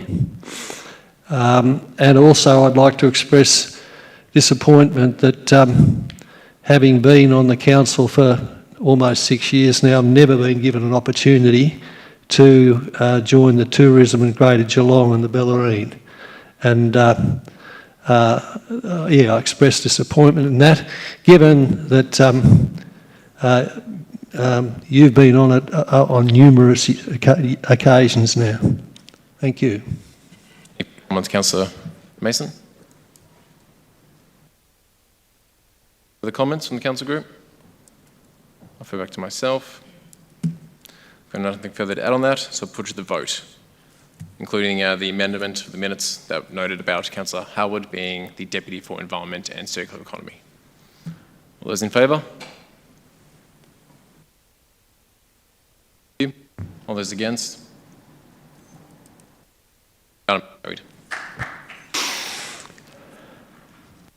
All right, that's all for Section 2 reports tonight. We now move into Section 3, Notice of Motion. Councillor Nelson, I believe you're presenting us with a notice of motion tonight. Can I please ask us for a seconder for this notice of motion?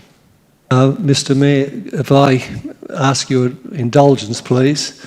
I wanted to discuss this with Councillor Nelson earlier on, but I was unable to.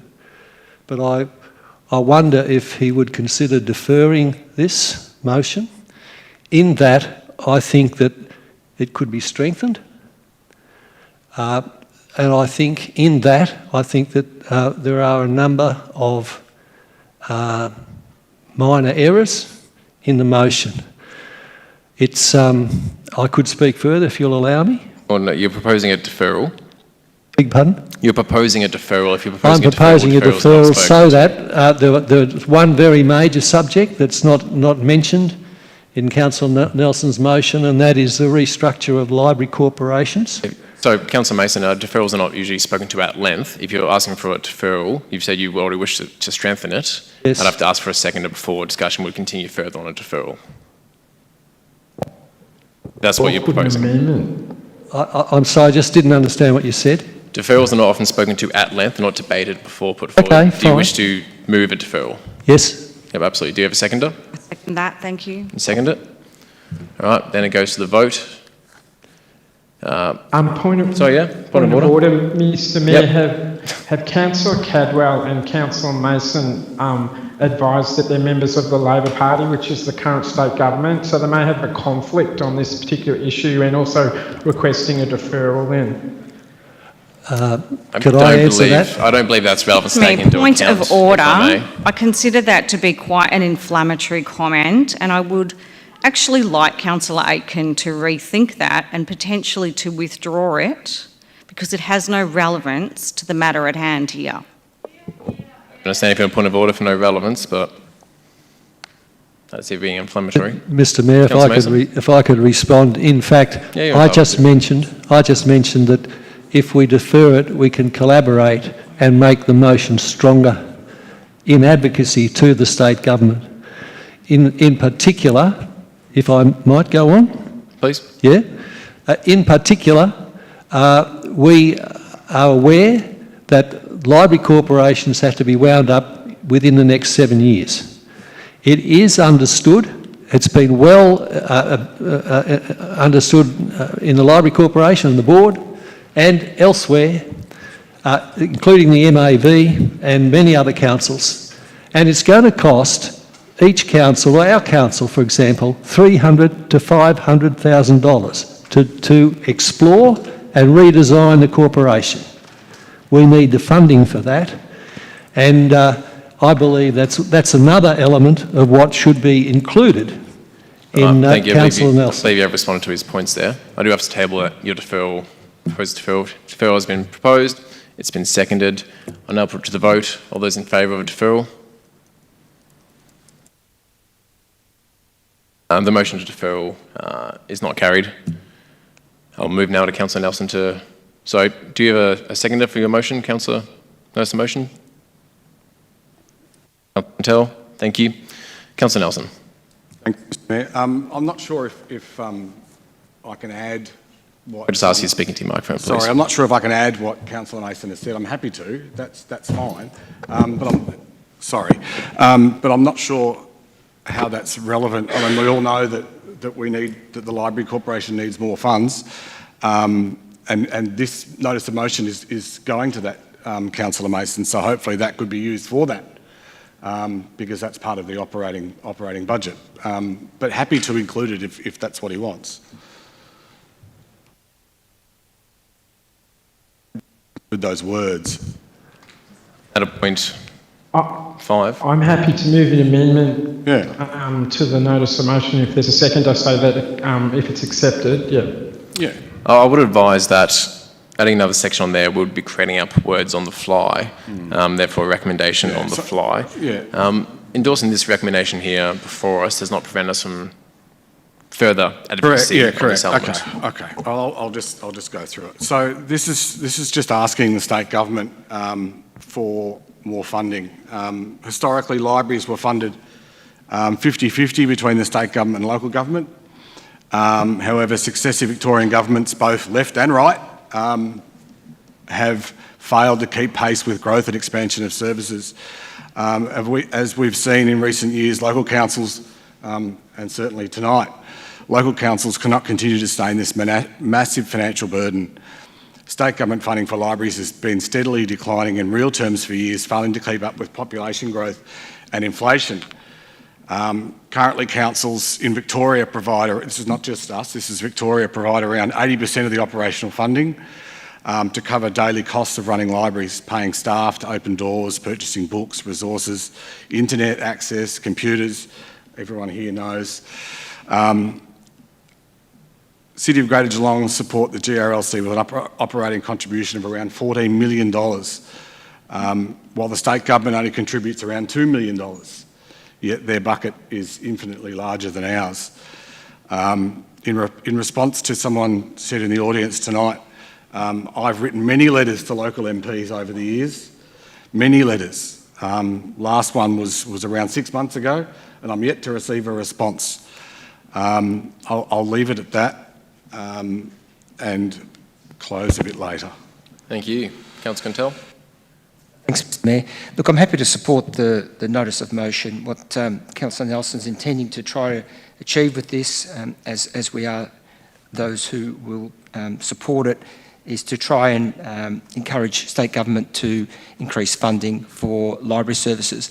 There was some comments made today about, why now, why couldn't it have been done sooner? All those comments are fair, but the fact is that, probably the environment that we've found ourselves in, the feedback that we've got from the community has encouraged us to do this at this point in time. It's important, it's timely, and clearly we've struggled to be able to meet the financial expectations of the community on this topic, and as such we are asking for some further support from state government to help us shoulder some of the costs and investments that will be required for libraries as our communities continue to grow. So I think it's certainly a positive, notwithstanding that, yeah, sure, it could have been done sooner, but today's the day that it's been presented, and as such, we should consider it to go forward and start the journey.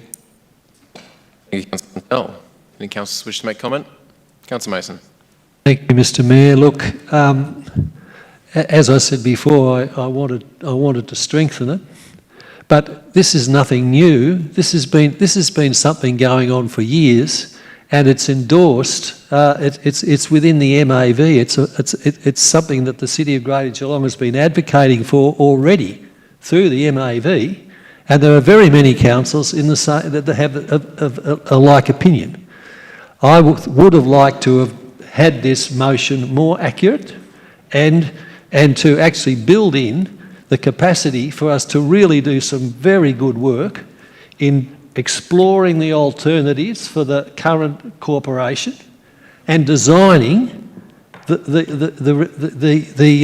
new model. And we are going to need $500,000 for that. We're all agreed.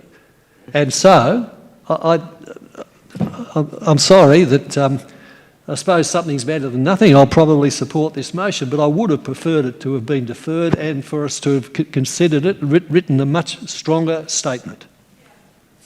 Thank you, Councillor Mason. Any other councillors? Mr Mayor, I wish to speak. Thank you. I think the discussion that we're having at the moment highlights the reason that Councillor Mason has put forward a request for deferral. There are a number of items that are still outstanding, that are still unclear, and I think that perhaps Councillor Nelson, if he wishes to pursue with this notice of motion, may wish to take the opportunity to answer some of these questions. I also want to make the point, I'm very happy to ask the state government to help with additional library funding, but I do make the point that I don't believe Councillor Nelson has gone about this in the right way. And a point of order, I would like to clarify when the content of this notice of motion was actually provided to the council officers, as per my earlier email today. This actually doesn't seem to comply with the no surprises policy. The fact that we're debating it now, having not seen this prior, I think highlights that. So can we actually understand when council governance officers received the notification and the lodgement, or the lodging of the notice of motion? Could Councillor Mason, Nelson perhaps clarify that, or the council officers? I'm satisfied that it met all the requirements based on it was brought up and discussed with councillors at COT, and that it was in time for the pack to be distributed on Friday. Point of order, one of the criteria for the no surprises policy, which has been described to me, has always been that notices of motion are not only submitted by the time frame in order to meet the governance requirements, but also that they are distributed via email to all of the councillors in advance of being discussed, and that has not occurred. Thank you for your interpretation of your understanding. I may ask a number of further questions.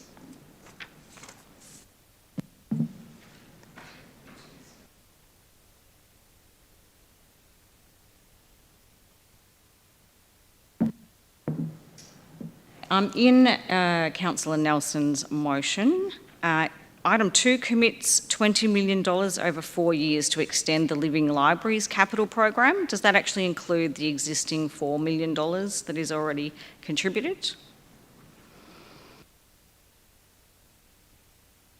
No. Okay. Councillor Nelson, would you be able to explain to us why item 3 has been put forward, given that a tender is apparently already in place? Go to it.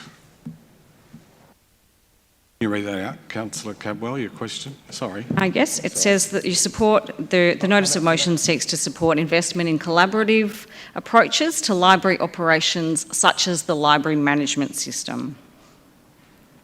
What's your question? What's your question, sorry? What does it seek to establish? What does it seek to achieve? Work with the Library Corporation on their library management system. My understanding is this is already in place. It's a work in progress. Yeah, my interpretation is that it's not a limiting support investment in collaborative approaches to library operations is not limited to such things as the library management systems. That's just one of available options.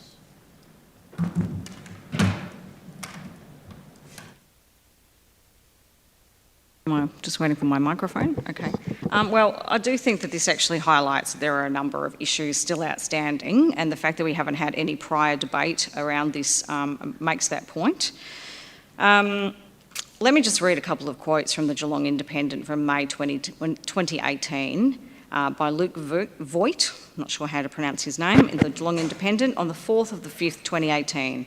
The new chair of the Geelong Libraries, Ron Nelson, has declined to detail how he will streamline the organisation he described as a monolith of bureaucracy in 2017. Cadwell, are these in relation to the actual points of the motion in front of us, or are these external comments? They do, yes, absolutely. It doesn't seem like they do so far. Right, well, let me continue.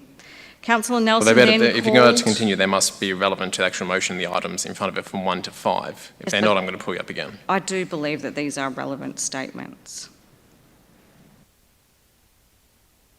Councillor Nelson then called for an inquiry into the Geelong Regional Library Corporation last June following its controversial recommendation to close Chilwell, Highton and Barwon Heads libraries. He said there's Councillor Cadwell, none of those are actually what we said in calls to close, and public comments are actually not addressing the things in here, so I'm going to have to ask you to either get back on track or...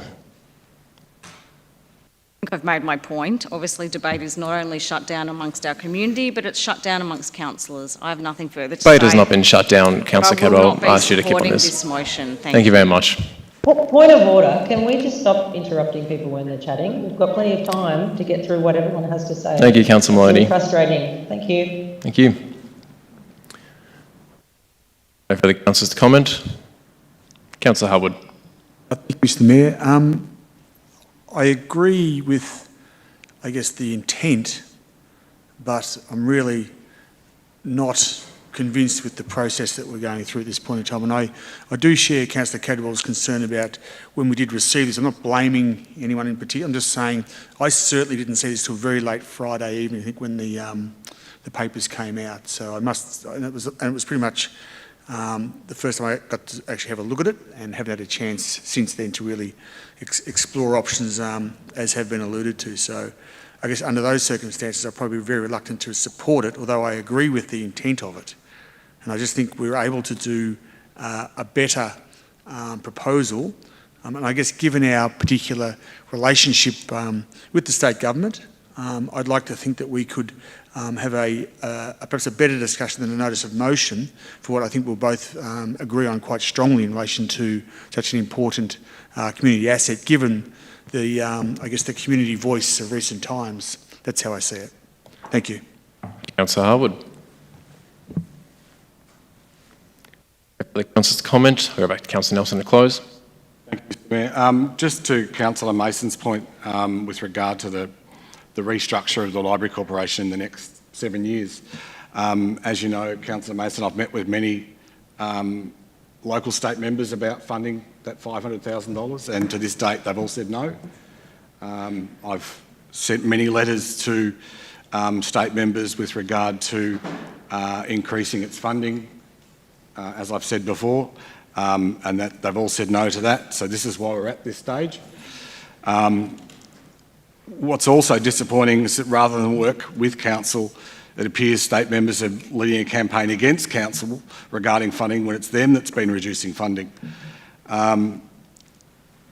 Additionally, one state member has set up a fake Facebook page just to attack councillors. That's really disappointing when he's done this, and I wish to work with state government to fund libraries, because libraries are important and they need to be sustainable in the future. I'm not asking for 50-50 funding the way it was. I'm not asking for that because we know that the state government are in debt. I'm not asking the federal government for any funding, although that'd be good. I'm just asking council to write to the local members requesting that they step up and fund libraries to a smaller percentage than what we do, especially in growth areas such as Armstrong Creek. The rest of the audience are here because they see libraries as important, and I agree with them. And I think the state government need to step up. We at least need to ask respectfully as we can, because so far I'm not getting a response. Thanks. Mr. Nelson, with that, I'll put it to the vote. May I, Mr. Mayor, Mr. Sullivan, Councillor Sullivan, could I just ask Councillor Nelson to clarify which state Do you have a point of order? He was I closing. do have a point of order, that's right. it? I have a point of order. I'd like to dispute what Councillor Nelson has said about meeting with the state MPs, because my understanding is he's actually not met with the Labor MPs. In fact, he has only chosen to meet with the two Liberal MPs, and he deferred his responsibility to meet with the Labor MPs, in fact, to his deputy. Could Councillor Nelson confirm? I can't be available for every meeting, but I don't know this is a forum for debate. But the Library Board has met with every member of Parliament in this area, and they've all, both sides have all refused to help us. Indeed. All right, with that, I'll put that to the vote. All those in favour? Thank you. All those against? Item is carried. Section 4, record of informal meetings of councillors. Can we have a mover for the record? Councillor Contel, seconded. Councillor Asher. All those in favour? Thank you. All those against? The item is carried. Section 5 of planning delegations. For the list of planning delegations, copies get a mover. Councillor Harwood, seconded. Councillor Asher. All those in favour? Thank you. All those against? The item is carried. Section 6 is confidential. To move item 6 of CEO recruitment into confidential, I will move this, seconded by Deputy Mayor Aiken. All those in favour? Thank you. All those against? It's carried. Right, everybody, we're now to consider the remaining agenda items in confidential section of the meetings. May I please have a mover and a seconder to close the meeting to the public so we can consider said items. Move Councillor Harwood, seconded Councillor Asher. All those in favour? Thank you. It's carried. I would like to take the time now to thank both our in-person members of the gallery for their participation tonight and all members online watching as well. Budget night is one of the biggest nights of the year, and it was heartening to see a full audience in the gallery today. That was one of the most important things about grassroots local government, the democracy, the interaction, hearing people's voices. We're all impressed here at Council that there's something that we can do it, that we can engage with this level of government. And thank you to everybody who's still watching online. Take care. Thank you for joining us. Good evening.